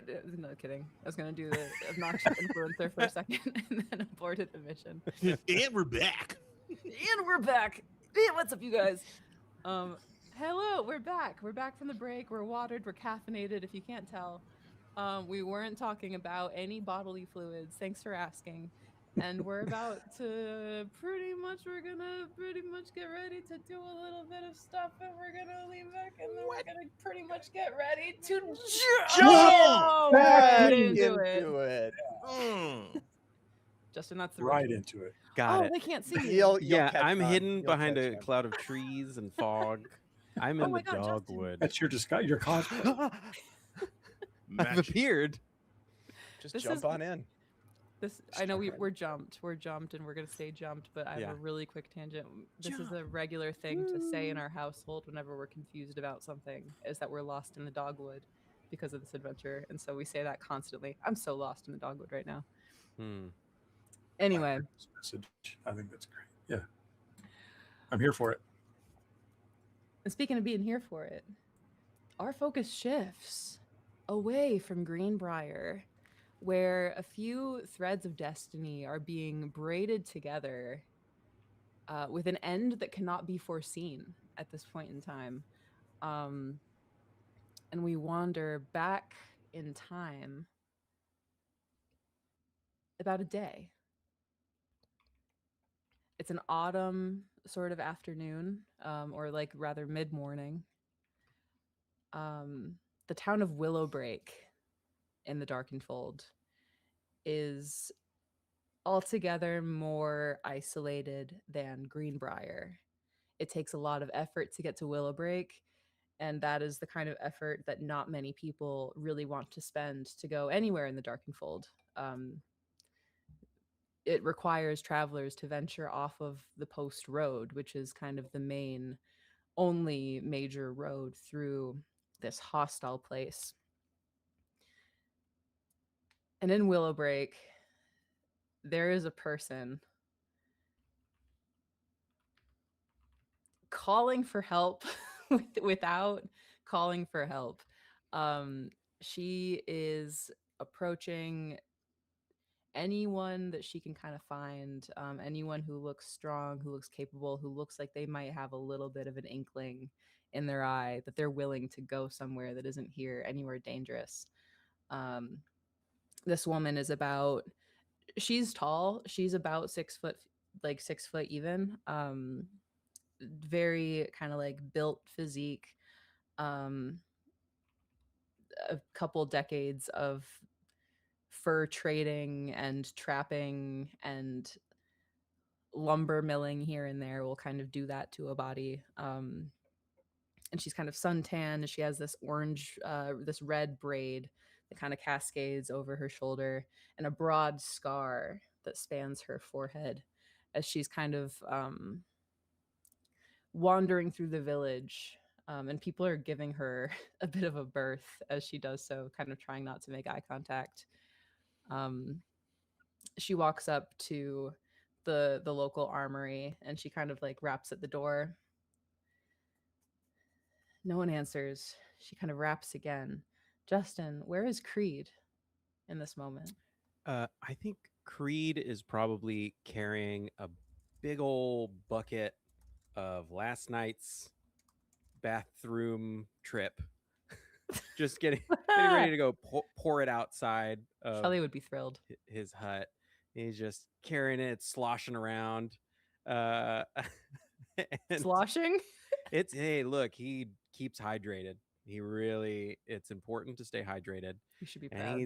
he's sloshing. He slips a little bit on the uneven kind of worn and kind of sandy ground, and finds the place where they dump everything. And then oh, hey there, miss. Are you looking for the armor? No, I'm looking for a person. A person? Well, I'll tell you right now. There's a lot of people all over this. There's persons everywhere you look in this village. I noticed. Hi, I'm Katrin. She kind of good-naturedly offers her hand out to you. Oh, Miss Katrin, let me. Oh, so sorry. Hold on. Just taking care of business. Miss Katrin, it's really nice to meet you. I did not think about that before I extended my hand, but you know what? That's actually fine. I've kind of done the same thing before anyway. Miss Katrin, you're looking for a person. What do you need a person for? Well, I'm looking to hire men. I'm looking to hire people. Anyone that'll join me. I'm going on an expedition. Oh, an expedition. Well, that sounds fun. To anywhere in particular? Is this, you know, there's a really great sightseeing place up in the mountains, to the south. Um, but it's a very long trek. But there's a great place that they sell stone soup, and it's so tasty. I got to say, everybody's got to try it at some point. You make soup out of stones? Well, it's just what it's called. It's not actually stone soup. There's this thing where they put the stone in the soup and they cook it for a long time, and then the stone holds onto flavor of the things that you add into the soup. And it's an old wives' tale, but it's really good soup. Pardon me, but you don't seem to have a problem with me. Is that true, or are you just really good at masking your discomfort? Well, Miss Catherine, I really sorry to say I don't understand why I would be uncomfortable around such a beautiful woman as yourself. And a flatterer too. I only speak the truth. Can I like actually just do a perception or wisdom or whatever I would need to like get just a base idea of what is going on in there? Make a wisdom or a charisma check.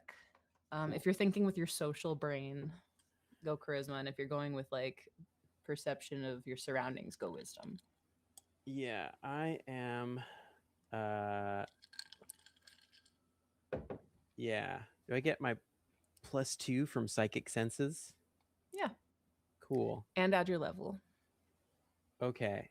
All right. So. Okay. D20 plus. Oh, that's cocked.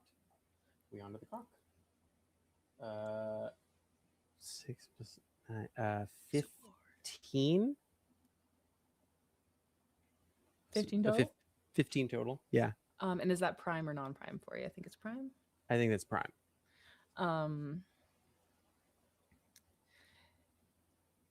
Yeah, as you're kind of perceiving, God, remind me again what you're looking for. Sorry, I had just a brain fart. Yeah, just you know what? I kind of want to know what Katrin thinks of me in this moment. How I'm coming across. She is you gather that there was like a brief surprise that kind of overtook her when you approached her. Yeah. But she is just glad to be talking to someone right now. Mm-hmm. She doesn't seem to have like an opinion of you beyond like a kind of curious obviously she's surprised that you're not put off by her for some reason. Who knows why? Okay. Yeah, I'm always looking for work. Is this something that and you look at like the most middling looking man you've ever seen in your life, like just Which, by the way, what does Creed look like? Yeah, he's he's kind of a gangly. He's like 30 something. He's not thin, but he doesn't have any like real structure to him. All of his clothes kind of wear a little loose on his body. Yeah, he's a little like unshaven, but not in a handsome or romantic way. He's the most 5 out of 10 man you've ever seen. 5 out of 10 across the board. You either like him or you don't. It's just that's Creed. 5 out of 10. Yeah, he's a solid 5 out of 10. Yeah. Yeah. And he's wearing like, I don't think he has any shoes on at the moment. He has shoes. He's just not wearing them because this is not shoes business. He'd have to wash them afterwards if he put on his shoes. So, yeah, he's holding a bucket that has recently been emptied of piss, and He's just a regular. He's just some guy. He's a regular guy. He He's can just enter really. a room. When He's you a think of the regular word guy. commoner, this is who appears in the dictionary next to the word commoner. She sizes up this absolute NPC of a man. Yep. And it's a real pleasure to meet you. I've not had much luck with finding companions here. If you'll join me, I can't promise stone soup. I can promise a lot of stones, the shiny kind, because where I'm Ooh. going is in the dogwood. Oh, well, right. Okay. Have you And heard this of it? is, definitely the dogwood. Yeah, it's probably why nobody wants to go with you. I can see that now. Uh, It'll be dangerous, but if we can make it through, untold riches. hmm. Okay. Well, great. I'd like to. Can I use actual? Can I use my detect minds on Katrin? Certainly. You can certainly try. I can certainly. Joe, everyone loves to hear that from their game master. Let's see. I'm gonna. Yeah. So that's +7. Okay. Oh, okay. So it is like everywhere, but if I want to pinpoint one mind, then I need to do it twice. Or I do it for one more round. Is that right? One more round on it. And then a For wisdom check. now, with the way that it's being applied, I'm gonna hand wave that. I don't think you need to do it twice. Cool. I don't see Okay. a reason for that. Let's just one roll is Yeah. fine. Okay. All right. All right. That is a oh my god, I'm so bad at math. Oh my And gosh. you got to tell me if it's prime or not, just to throw another thing at you. 20, Math. 23. And I think it's prime. Right? Yes. It's a Correct. mentalist ability, so you should have that as prime. Let me really quick just look up what that ability does because I didn't pull up your stuff. 1 second. I can read it. I have it here. Oh,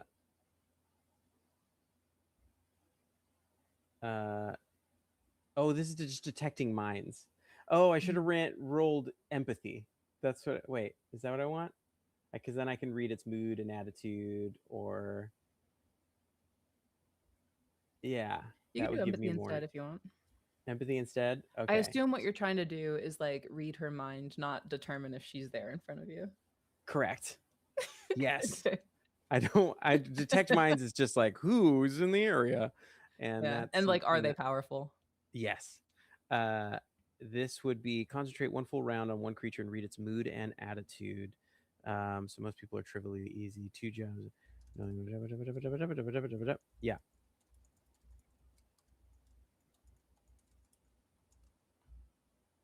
All right.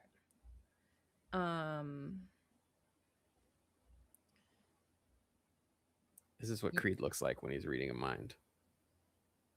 I love it. Yeah, you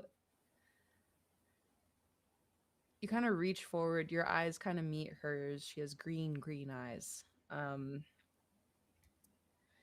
And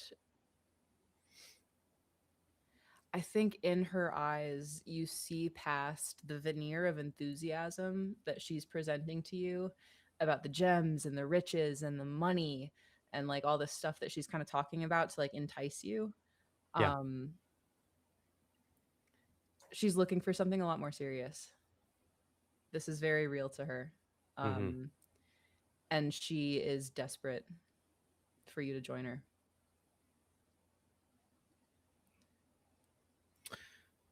Do you go further? Can I push further? If you want to roll again, you can push further. If you fail, you can't use the ability again until your next long rest. Oh, I'm a gambler. Let's do it. I'm going for it. I want to push further. All right. Oh, that's a 7 on the die, which means I had 6, so that's 13.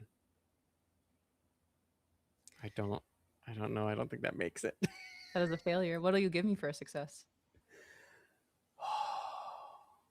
What'll I Unless you give don't, you? unless you don't want it that bad. Oh my god, what is this? I've never experienced Keeper Grace before. Do you want to know uh, her secrets or not? I Hey, Lord do. Kazumba, welcome and thank you for the raid. Sorry. What? Okay, yeah, let's barter. I'll give something. Um, what can I give you? What do you got? Give her your bucket. I don't want your bucket. I want I'll what be you right got. back. I want to can fill up the gamble bucket again. on your next Um, roll. I Okay. want like an extra bonus or like a bonus against you or a penalty from you. I'll take What do you I'll take got? disadvantage on a future roll if you give me this. Okay. Is that something that I can? We have a bargain. Okay. You peer deeper into Katrin's mind here. And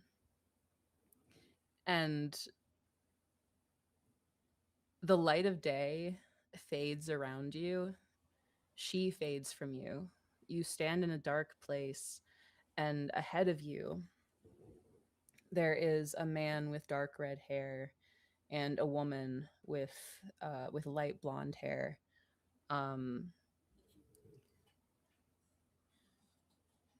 Shrouded in smoke.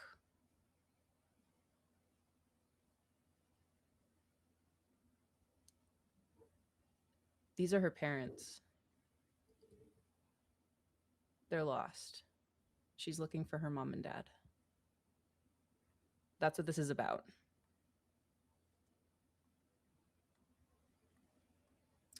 I think I look at this person who is before, yeah. I yeah, I eject from that. And I'm looking at this person who is for sure moments ago just a adventurer who's looking for riches to share, a very dangerous, angry, kind of brutal person, by all accounts, that I knew I had some kind of odd feeling about. Like I knew that there was something else going on here, and I think that's probably why internally I felt like she was safe to approach. And now I see that this person is just scared. And though I too am scared, I feel like I can't. Like I've empathized now too much. I've connected too deeply with this person's plight. And I have to help. I have to. I, Miss Catherine, I'd be happy to accompany you out into the woods. I know I may not look like much, and I may not be able to swing a sword very well, but I'll tell you what, there's no better guide than me, and I'll keep us safe out there. I can sense what's coming before it comes, and I think that'd be a very handy thing to have out there. I can see that there's something about you. I don't necessarily know what, but you approached me when everyone else wouldn't. And that is the best friend I have been able to find in a long time. I'd love if you would accompany me. And of course, a hearty share of the treasure is yours. Fantastic. I would love treasure, truly. Then gather your things. I'm planning to leave first thing tomorrow morning. Great. Oh, you mean right now? Because I have everything, this little sack here with me. So you're ready to go? Well, yes, I guess the dogwood is sure. Yes. Oh, it's yes. not so scary. Come on, I'll fill you in as we go. And she Okay. kind of claps you on the back as she like kind of heads on the winding way out of Willowbreak, Whew, beyond big the boy. hedged row gate that kind of guards in this community here, giving it the appearance of almost being one with the forest. Miss Katrin, Yes. let me go get my shoes. I think he runs back to the house to get his shoes. Well, And darn, that's I didn't think you needed them. I really Yeah. want to protect the calluses on my feet. I want them to last. Before we transition away, is there anything that you would like to ask of Katrin about your impending adventure before we transition and flash forward in time? I think I look at Miss Katrin and I think about it. I like there's a brief moment where I'm like, should I say something about the parents? And then I'm like, no, I think it's better if we just push forward, and I'll do my best. Excellent. Swallowing your words, you together, shoes on feet, head off in the direction of the dogwood. Um, a day and a night pass in the dogwood. Um,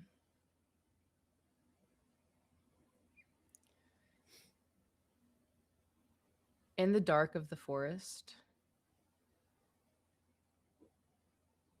it's almost a little difficult to even pinpoint when you lose her.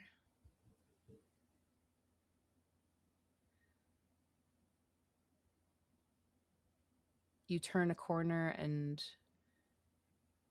you're alone. But that's a different plight. Right now, we have 3 adventurers who are just now beginning to enter this place.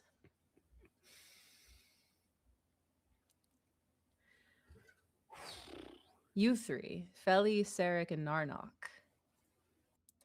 Do you have anything that you wish to do in the Longhouse Inn before sleeping and beginning your journey in the morning?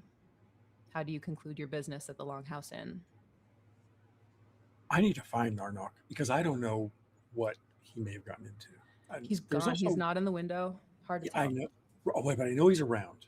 So I'm going to start asking after Willa and her husband first because they have tabs on everything. One detail I forgot to mention as well that really makes me stand out Yeah. is that I've got these little bleached gazelle horns on the top of my hood That's or cool. my head as well. Yeah, that Extremely cool. indicate my thing. But You have a striking silhouette in this bar of normies. yes, I do. Um, I like to think. yeah, going to Angus and Willa first, it is not difficult. You actually meet Angus as he's coming to find you. He says, "Oh, hello, my friend." Hi, Sarek. Have you seen a Your young unshod? friend. Yes, Yes, Narnok. I have. My boy has been sneaking food to him for several days, thinking that I haven't. I wanted to respect the boy's privacy until he was brave enough to approach here. Is he in trouble in some way? No, not at all. Not at all. Do I owe you anything for that? I'm sorry, I didn't realize. No, no. Of course not. No, Narnok is not in trouble. He's adjusting to community. Did he come from somewhere? How long have you 2 traveled together? I've known him. We've been paired up for just a few weeks. We actually connected in Elm and have been traveling the post road since. But suffice to say that he was from the outlying areas in the region. Not the most traditional upbringing, but he's smart and alert and brave. Has to have been. No wonder he survived this long. If there is ever a survivalist, it's that child, that young man. Well, I wanted to ask if I should keep out an eye for the boy's parents, or inquire Consider me about his situation. consider me the guardian. Okay. Well, in that case, you should know he's in the kitchen having a bowl of stew. He's Oh, good. comfortable. He's warm. I was going to send him with some clothes should he wish them. I wouldn't count on it, but do allow me to say as well that not only should you consider me his guardian, but consider him mine. They do choose us, don't they? They have a way of that. If that's the case, I feel fortunate. An oddball, to be certain, but Well, if your child has made friends with him, I think that speaks well. Hugo has his mother's mind, luckily. A good sense for people. Well, you married her, so you must as well. Are you sure you're all right? I saw you conversing with the gentleman over there. Yeah, it's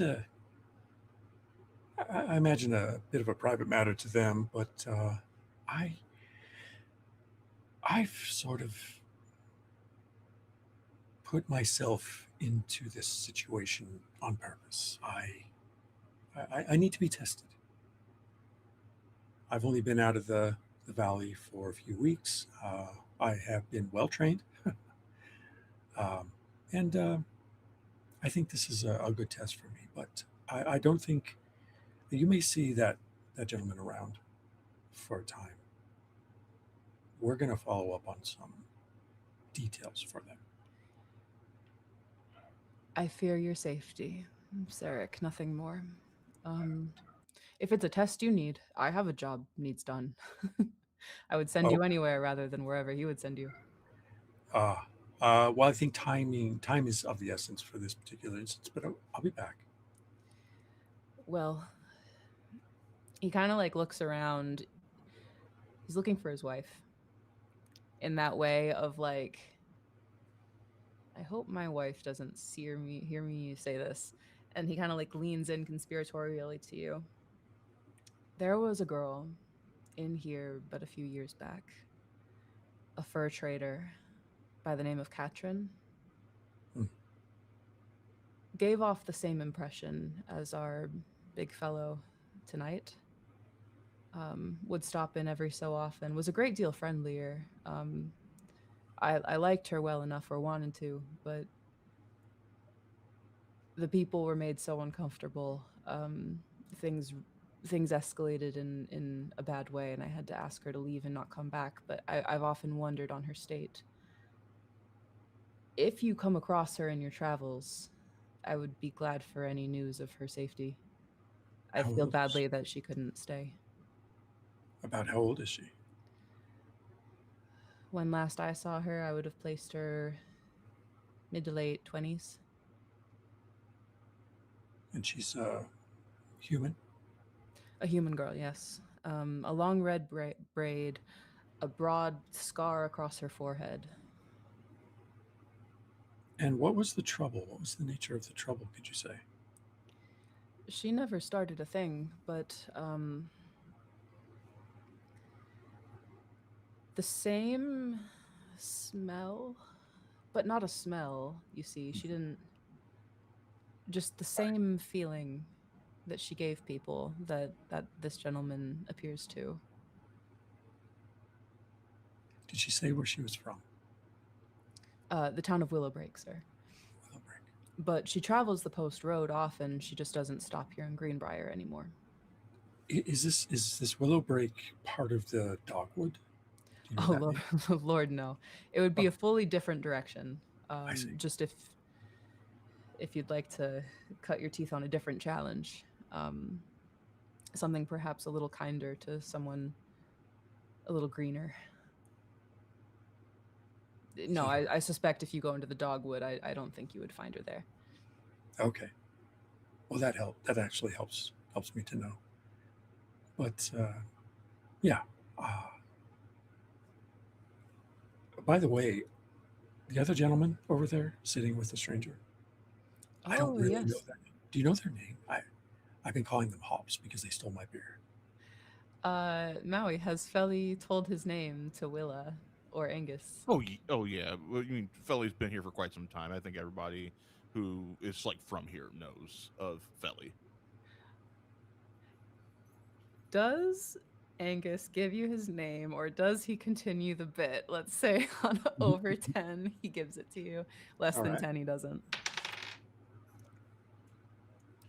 That fellow is Felly. He's a local alchemist.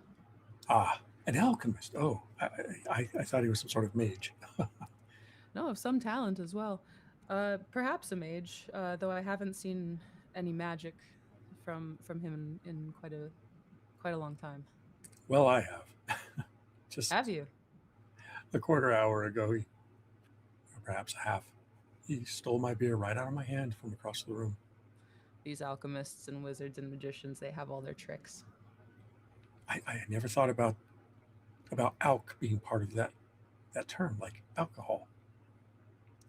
Maybe that's why he stole my beer.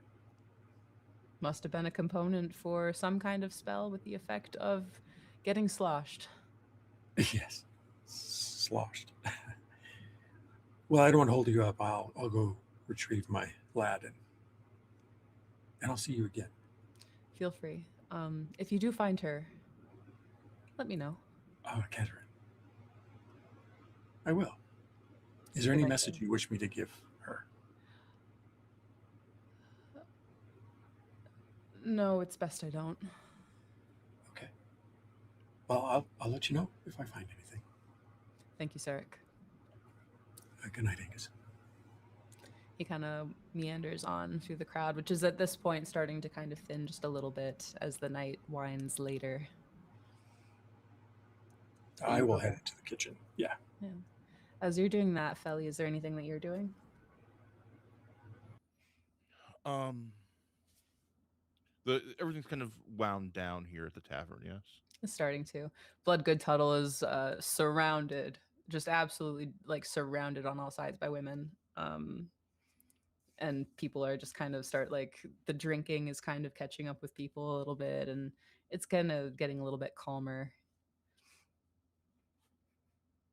I think Philly kind of watches this for a while, sits with the what was the person's name again?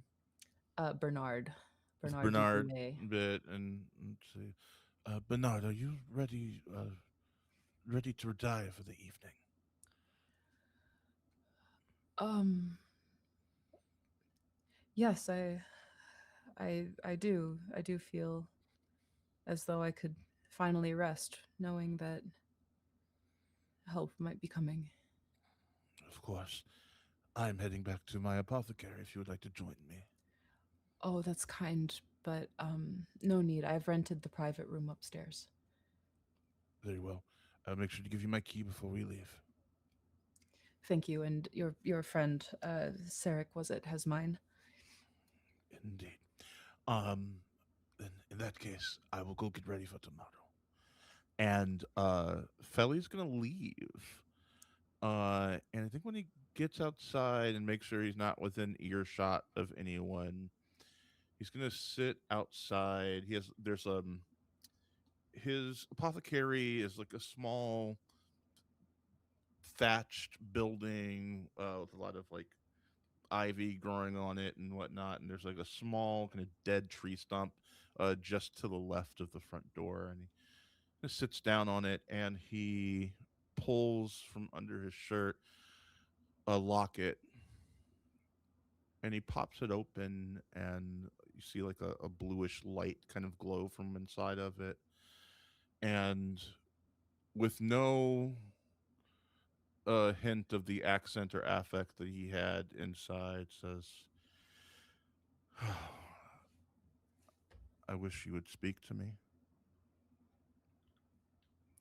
Cold silence and vicious resentment meets you. I love you so much that it hurts. You don't hear the words, but you feel them. I hope it kills you.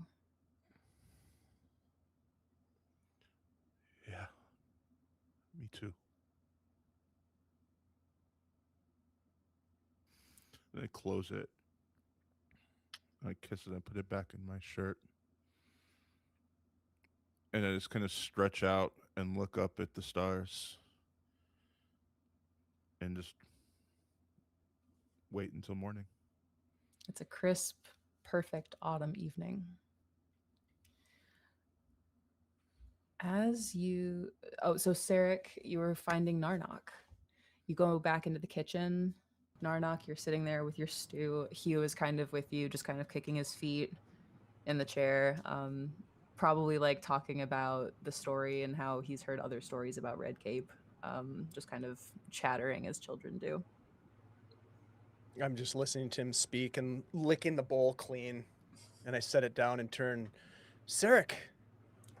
Narnock, thank you for the warning and for the information. That was well done. Of course. And hold out your hand. I dropped the bullet back in your hand. Mine. Yes. Good throw. Hugh. And I'll hand it to him. This is for Keep me? this. Yes. Trade for your kindness. Well, my dad says that kindness should be free, but I'll keep it to remember you by. Hold on till we come back. And we will come back. We do have to leave early tomorrow, Narnock, so we need to get our rest. Okay. Aw. Oh, kind of remembering his politeness in this moment. Hello, sir. My name is Hugh Stonekiln. Hugh, My nice father to is meet the you. owner of this establishment. It is a Yes. pleasure. It is a you're a fine young man. It's good that you two have met. I hope. Hugh's father is kind. Yes. And mother, it's a good family. She says I need to work on my my enunci- my enunciation. Keep working. You're doing fine. Thank you, sir. He kind of Are like you going to- pockets the little stone. Are you going to be an innkeep as well when you grow? Oh yes, I'm going to become a bartender first, and then an innkeeper whenever my dad gets old enough and wants to retire. Yeah. I assume you're already cleaning the stables and fetching the water and things like that. There's the panic of a child who was supposed to do some things that they have not done. Yeah. I should go double check. I should go I should go check on those things I suppose so.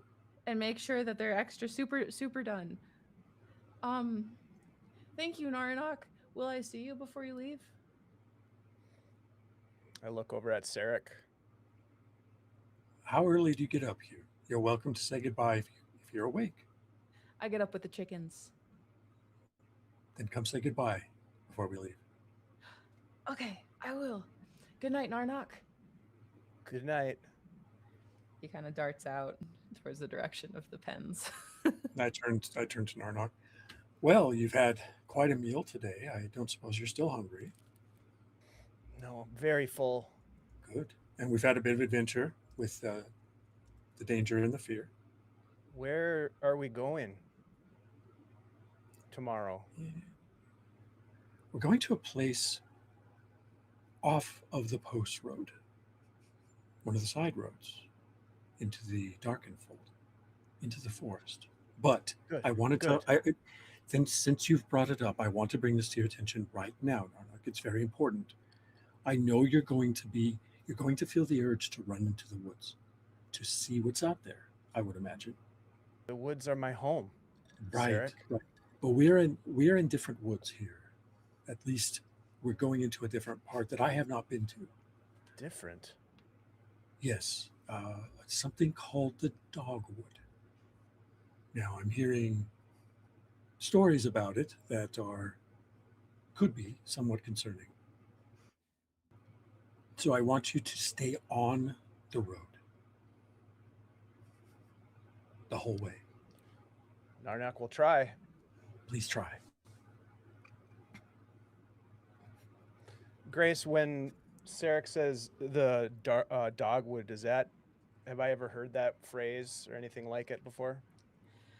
I don't think that you would have heard the phrase dogwood before. I do think in your travels, um, not that you necessarily keep like a map of the dogwood, you kind of have like your I don't keep internal map. much, to You be don't keep fair. much. Leave No. only memories. I have rocks in my pouch. That's about it. Yeah. Take only rocks, leave only memories, or footprints or whatever. Hey, Tabletop Misfits, thank you so much for the raid, you guys. Welcome in. There is a portion of the forest that you don't go. You have butted up against it before. Maybe the maidens warned me of it, Yeah. or a story of it, or something of that nature. Yes. Wicked is the word that they've used. Mm. They say never to go there. And So as maybe Sarek that's the is dogwood. describing this, that's what I think of. And I just say, kind of in a Yeah. low whisper, almost, wicked. What's that? Dark place, forest, dangerous place to travel. Yes. But do you understand why we have to go there? No, It's part of. because you want to go there. Yes, I want. And do you remember why I want to go there? No. I'm looking for the Rangers of the Knot. They're a very capable faction of Rangers, and I wish to speak to them about joining their ranks. Oh. Yeah. I'll go. Okay. And we can see. Because I think if I can do this, Narnot, then this forest won't be so dangerous for us. I'm going to reach up and take your hand in my hand. Narnak will keep you safe. I know you will. And I appreciate it. Are you ready to rest? Yep. All right. I'm going to gather my things and just sort of like run out and into the darkness of the night to find my tree. And I will go to my room. Excellent. You do so. With all of you having retired, found your places of rest. Narnok, the autumn night, kind of comfortably cold in that familiar sort of way in your tree. Feli, comfortable at home. Sarek, kind of wrapped up in like the bunk room of the Longhouse Inn. There is only one private room in this inn, and it is rented by the man that you spoke to, Bernard. Sorry, I'm locking in. Chat has me fucked up. I'm sorry. It's so for real. I'm so locked in. I'm really locked in.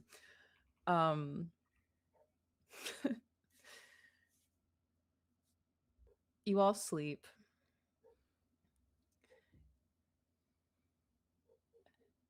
I'd like to, starting with Feli.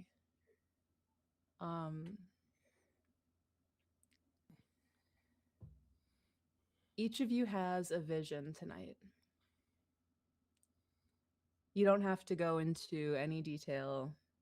You need only explain as much as you want to or as much as you think. But each of you experiences a vision tonight.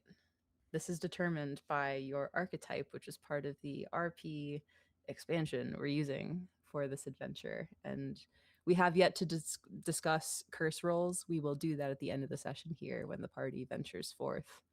But your visions are part of this. So, Feli, what is your vision of tonight? You want me to just say what it says there, or do you want me to like flower it out? If you want to extrapolate, you're always welcome to. As much or as little as you want to put into it. I leave this with you.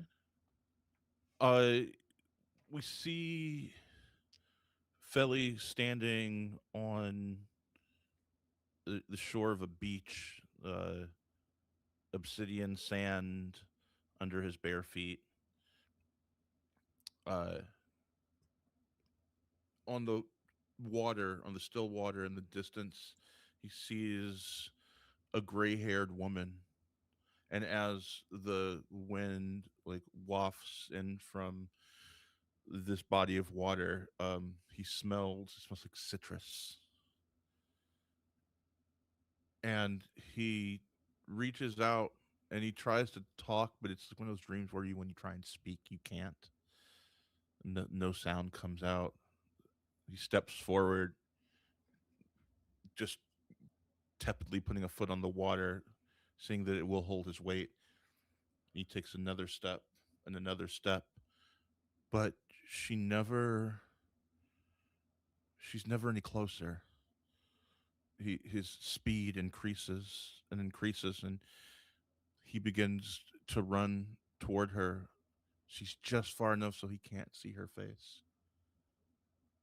And then he takes a step, and all of a sudden he falls through the water. And as he falls through the water, he finds himself sinking.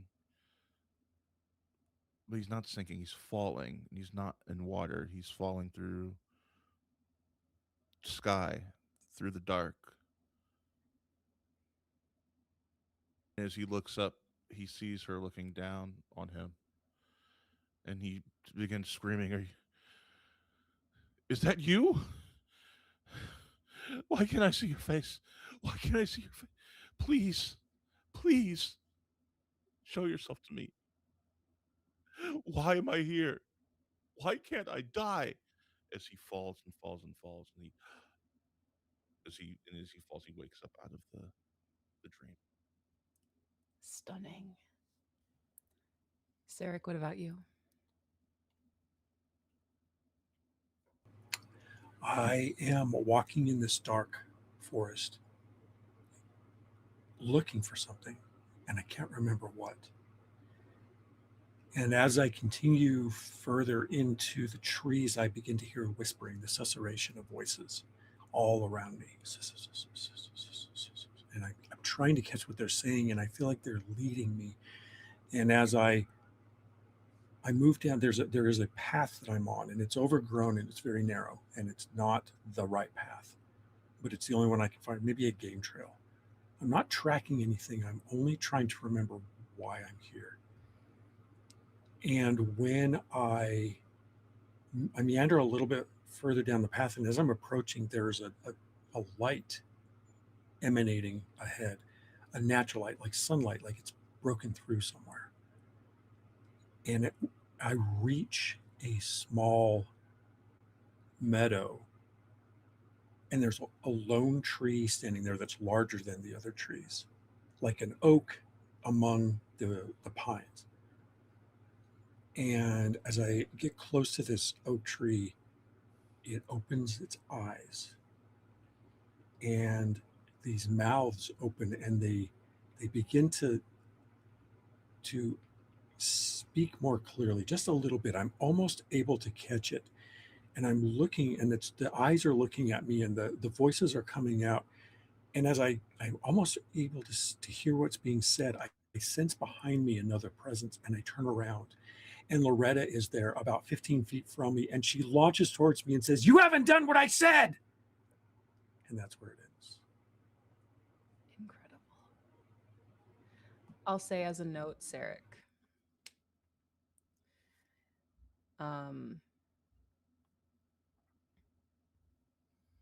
Actually, you know what? Never mind. I'm saving this. Never mind. I'm sorry. Never mind.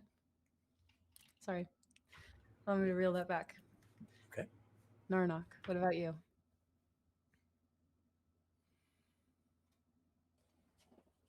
Before Narnock falls asleep, he finds the limb that he's been resting in for the last few days while they've been in town.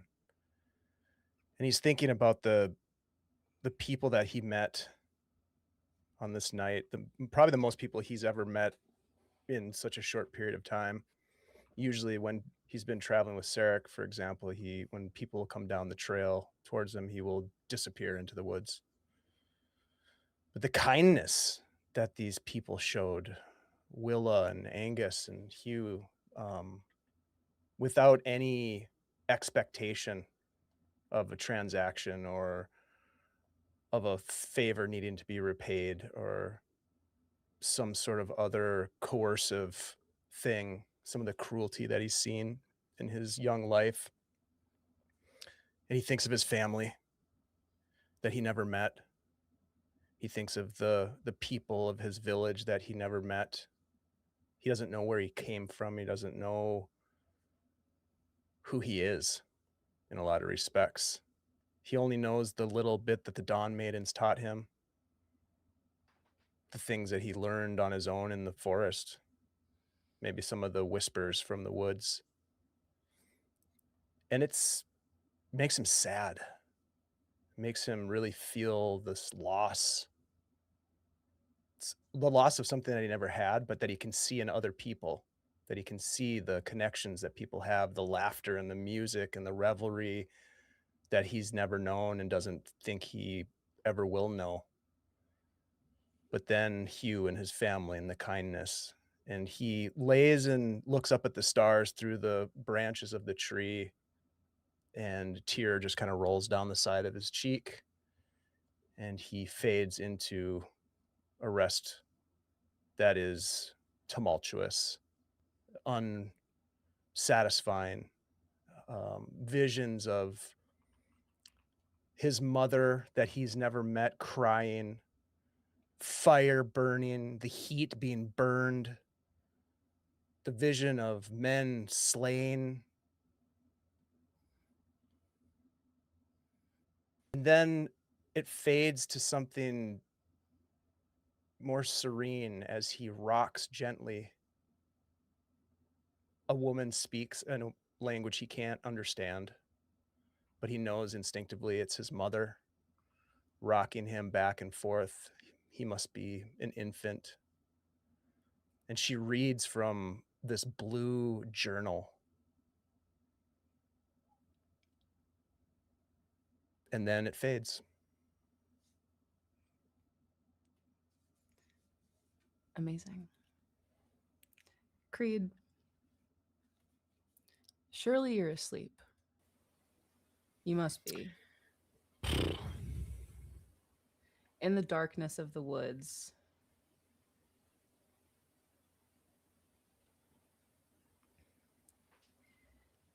you don't know where you are. You don't know where Katrin is. You remember stumbling forward, but you don't know what boundary separated that forest and the vision you now stand in. What do you see?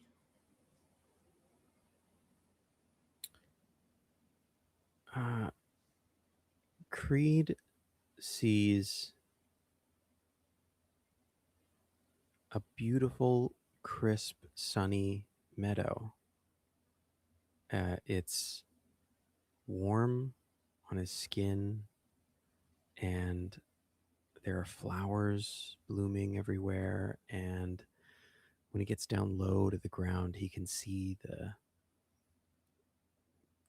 fog of life of gnats and bees and ants and everything crawling and living and breathing. And it's,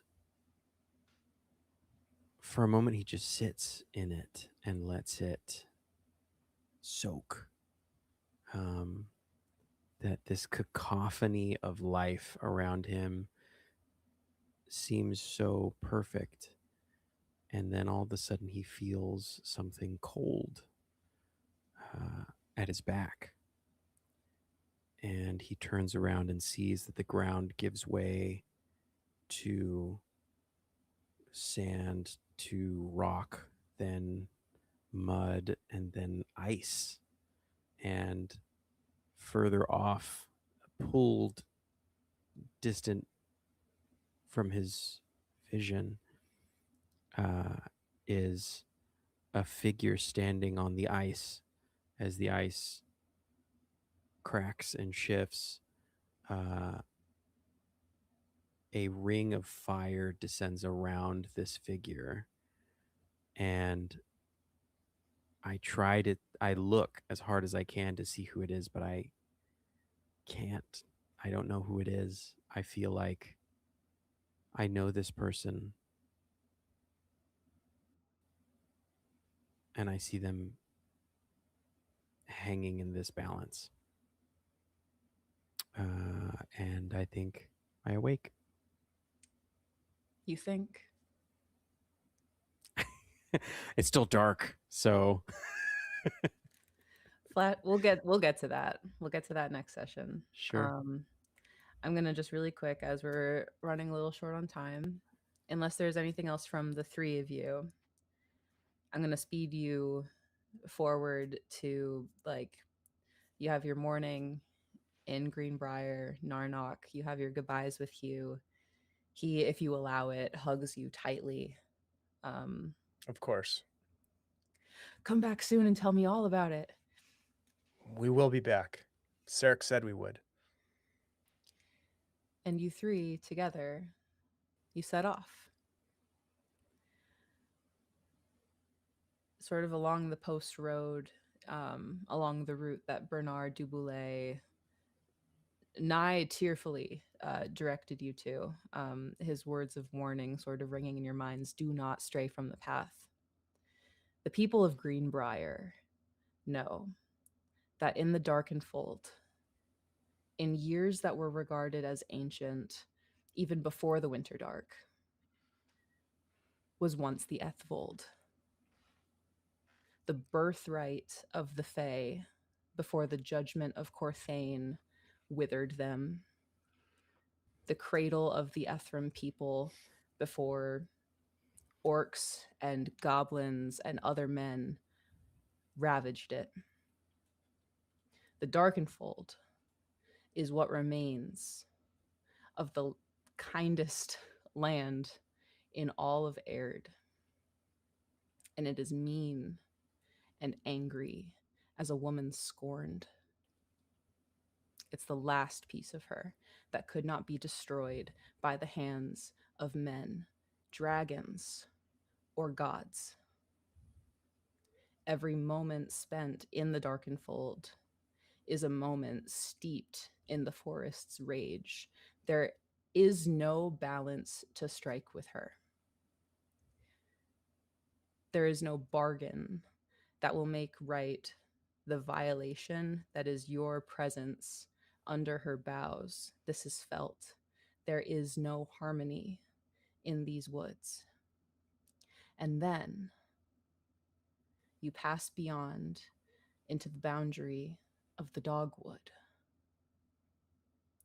All of you feel a lurching sensation deep in your gut, like nausea, but deeper, as you pass into altogether another world. It welcomes you with eager hunger. The dogwood is too dense to see through. Branches and vines and tangles of thorny, winding plant matter crowd the path, which itself is little more than a deer trail. And the wall of trees on either side are virtually lightless. There is nowhere for you to stand where you are not crowded with leaves and twigs and thorns and thin, winding finger-like branches. As the dogwood swallows you, you realize that there is no escape from its constant touch. What do the three of you all do standing now at the beginning of this path?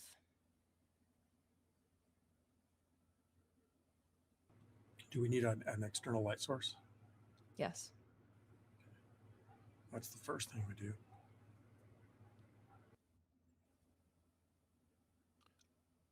Yeah, I don't think I bother with that because I have twilight vision. So, whereas you grab a light source, I don't think I really bother with the light source. As it lights up, You have studied the dogwood. You have never been in the dogwood. Even your stout twilight vision in this environment feels dampened. Like Ooh, the forest wants you, but you can't see what it holds for you. interesting. As the torch kind of ignites, uncharacteristically, there's a feeling almost like gratitude for the light it N- casts. Narnock is going to be extremely aware of where his feet lay relative to the edge of this path. He has spent his whole life in the darkened fold, and this is very, very different. The warnings that Sarek had given him previously, he sort of thought were funny or silly, but he understands the severity of this place, and he listens intently to hear anything that reminds him of a true forest. Make a wisdom check.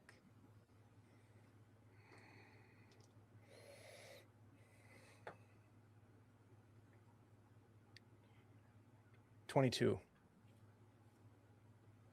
Nothing. No That's what I was insects afraid of. buzzing, no birds call. You turn to look back at home at the darkened fold. You've just stepped onto the trail. There's nothing behind you. There's no way back. Whatever trail you entered in through is no longer present. You are not in the darkened fold anymore. We're going to end there and we'll pick it back up next week. Woo! Hell yeah. Great session, Grace. We'll be back Very cool. to see what the heck happened to Creed. Who are these guys? What's Katrin's deal? Who are these people? I don't know. It got real now. Oh yeah. Thank you all for joining. I'm Good thrilled. job. I'm so excited that y'all are here. This is very, very fun. Justin, I'm so glad you could make it. Yay. I'm so glad I can make it too. Sorry I was late, but I'm here from here on forward. I did have to fully close chat. Oh my gosh. I'm so sorry. I read Anita Beaver Pants. That's why I started losing it while I was writing it. I'm so sorry. Every time I thought about it, I couldn't stop laughing. I have an idea. Every time, for every 5 puns that chat comes up with, they should donate a boon or a reroll to us. Oh god. So you have so each I'm of into you that. have one boon from that session. I have two. Hey, Nice. nice. What Did about I get a rerolls? boon? I don't got have I got a boons. second boon for my bodily fluids running gag. Most excellent. Absurd. Do we have any rerolls from this session? I saw that we did get gifted a few subs. Thank you, chat. Thank you, friends. Very generous. Oh my gosh. You may Anita have to do the Beaver job that Pants. I do, which is asking people who subscribed to give a name. You might have to ask them Oh. for a name. Was that something I should have been doing? So the re-rolls are from subs. Yes, that's right. Oh, okay. Sorry, I It'll will. just I will figure require- those out. Yeah, that's Oh all my good. gosh. I'm gonna have For to scroll now- back through this chat. Do you Because know how I'm so many? nice. Because I didn't see anybody say anything about re-rolls. So I was just like marking when people said this is It's all good. one for each, and then I saw one that was like plus one for Maui. So if you can just tell me how many there are, I can just distribute them. Let's say there's 4 and you each get one. Okay. I'm so nice. Yeah. Thanks for being nice. I hope you guys like it. I'm Yeah. so excited for the next session. Now that we're actually in the dogwood proper, I was thinking we were gonna like have combat, get well into the dogwood before the break. I feel like you always plan for more time than you end up using. Yep. Totally. But thank you all so much for being here. Thanks for hanging out. These VODs, I'm gonna edit these together and try to make them real nice and add some music and stuff like that. And those will go up on YouTube. They'll probably be Oh my God, Atsumori! Hey, thank you, Atsumori, for the raid. Thank you so much. Woo! Here. How was your raid? hey, Rick. Or how was your stream? Your raid is great. We appreciate it. Great raid. All right. Everybody from the raid has to submit a pun name that you would use to say to a bar. If you were calling into a bar and you were like, "Hi, can I see Anita Amanda hug and kiss?" And then the bartender would be like, "I need Amanda hug and kiss. I need Amanda hug and kiss." What you gotta all submit. I love IP freely. That's pretty good right there, right off the bat. Great. Everybody from the raid Has must submit Dixon- one name. Dixon B. Tweener legs. Oh my God.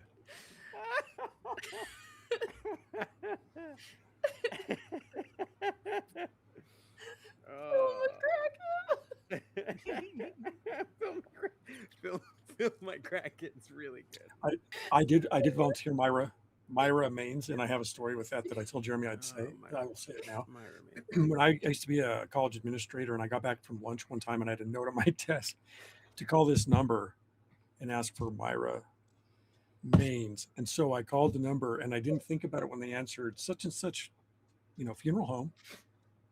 Could I speak to Myra Bates, please? And they're like, there's no Myra here. And I'm like, never mind.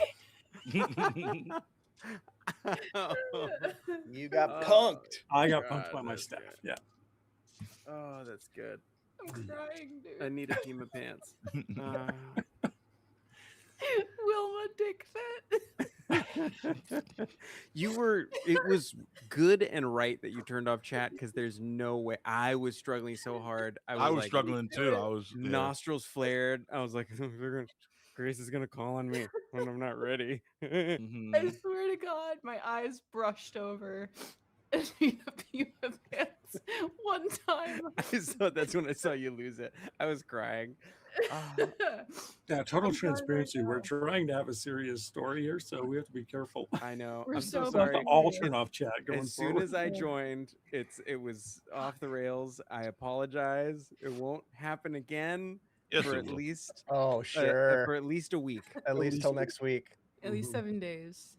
A long rest. I'll be on my best behavior for the next 6 Oh shit, days. Scottish Jeff! I just saw Wilma Dick Fit. That's top tier. That's top tier. Okay, let's do our outros so we can all lose our minds in peace. Justin, you're late, so you go first. Who are you? Where can we find you? Oh man. Okay. I'm Justin Estrada. I do a bunch of stuff with this stuff back here and stuff, and I do stuff. And my you go to justrada.com and see my things that I do and the people that I work with, and I have fun, and it's a fun time. If you want to keep watching me do things, I'm gonna be on where is he? Dave. Oh, he's right underneath me. I'm gonna be on Dave's stream tomorrow night Hey. as Bert Plush, Corvallis pilot, and all around hunky dory time will be had, and nothing bad will happen in that because it's dark space. It's just a shadow dark space opera, and so what could go wrong, right? Right, Dave? That's a really good point. Can't argue with that. Yeah. That's it. That's all there's probably a bunch of stuff I'm forgetting, but that's it. Can't wait for your cozy RPG experience tomorrow. That's gonna be very exciting. Wait, tomorrow, right? Tomorrow night. Thursday? Yes. Yeah. Okay. Tomorrow. Thank you for being here, Justin. You're always a delight. I'm pleased to be at the same table again. Oh, Very, very fun. Maui, what about you? Who are you? Where can we find you? Hi, I'm Drew McCock. No, I'm Howie. You can find me over on my channel, Reflect Games. It's so Oh, loud. You in my broke ears. Sorry, I Grace. can't stop. You have broken Grace. It's so loud.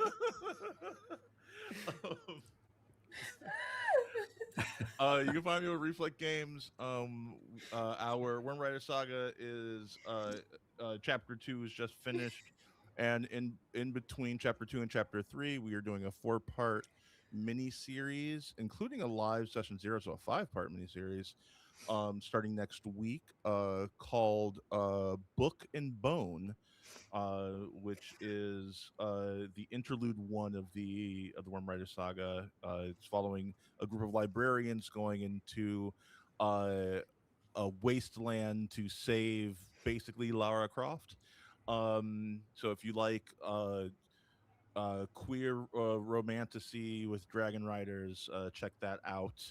Um, and yeah, it's going to be fun. It's going to be a lot of fun. We have a whole new table for that, and looking forward to it.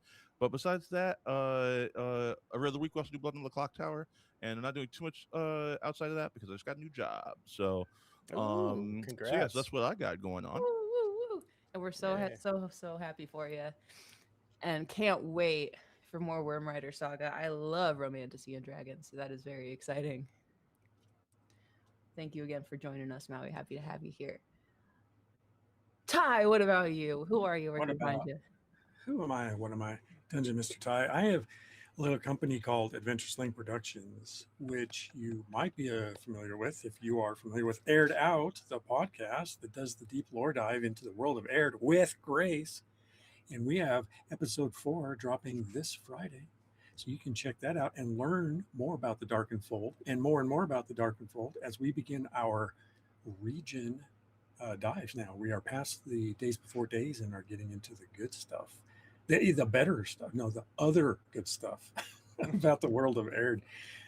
You also may know if you go to adventuresling.com, you can find all kinds of things like New of Arden, the game that I created, which is a different kind of fantasy.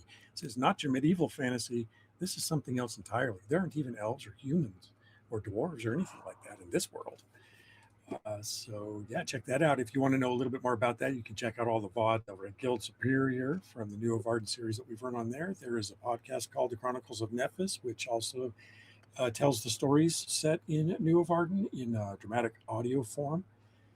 I'm currently producing the VOD, the actual play, The Ruminations of Still Monthogny, which Paul Penborough wrote, which was phenomenal, making that listenable on audio only, and all kinds of other stuff. So I'll be doing some other live streams this year over at Folk and Myth, starting on August 17th, every other Monday for a long time. And lots of stuff at Folk and Myth. I mean, at Guild Superior, I'm going to get it right. I'm going to get it right. Troll Lord Games, Reflect Games. There's stuff going You're on everywhere. all over the place. So I'll see you there, and I'll send it back to you. Woo, woo, woo. Love our podcast. Love Adventure Saying. Love New of Arden. I'm so excited to hopefully very soon play some. And thank you for being here. I'm Got to I'm be so just and excited. honest. Yeah. Yeah. Get to reverse the Yes, please. Castle Keeper and and player role. I'm very excited. Dave, hello. Who are you? Where can we find you? Hey, Grace, thank you so much. This is great. I'm so excited to be here. Thanks for the invite. Yeah, I'm Dungeon Dave. I play games, produce games, and run games over at Guild Superior. We just wrapped up an amazing Dungeons and Dragons series that Ty played in alongside myself and a couple of other amazing folks. And, it was very fun. And Jose Ortiz was our GM, and he's brilliant. So very great. And now we are rolling into, as Justin mentioned, a Dark Space series that starts tomorrow night.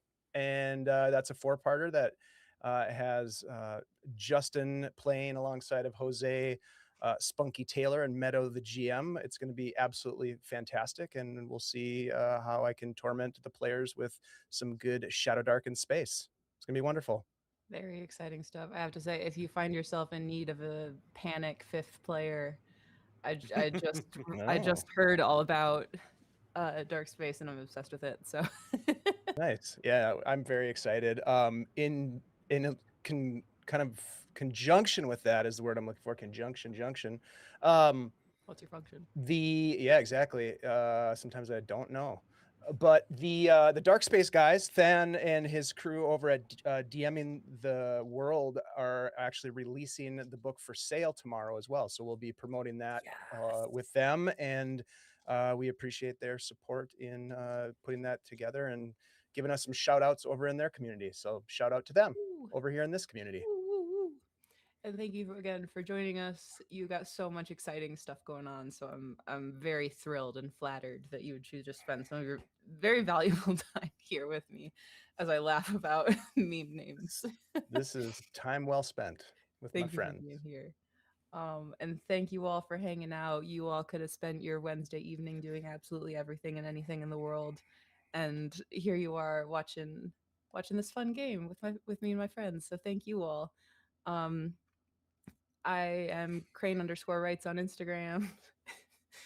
And I will be here same bat time, same bat place next week for session 2. And we've got about 7 or so sessions of this, so you can expect us to be around into autumn, I suppose, which is crazy to say aloud.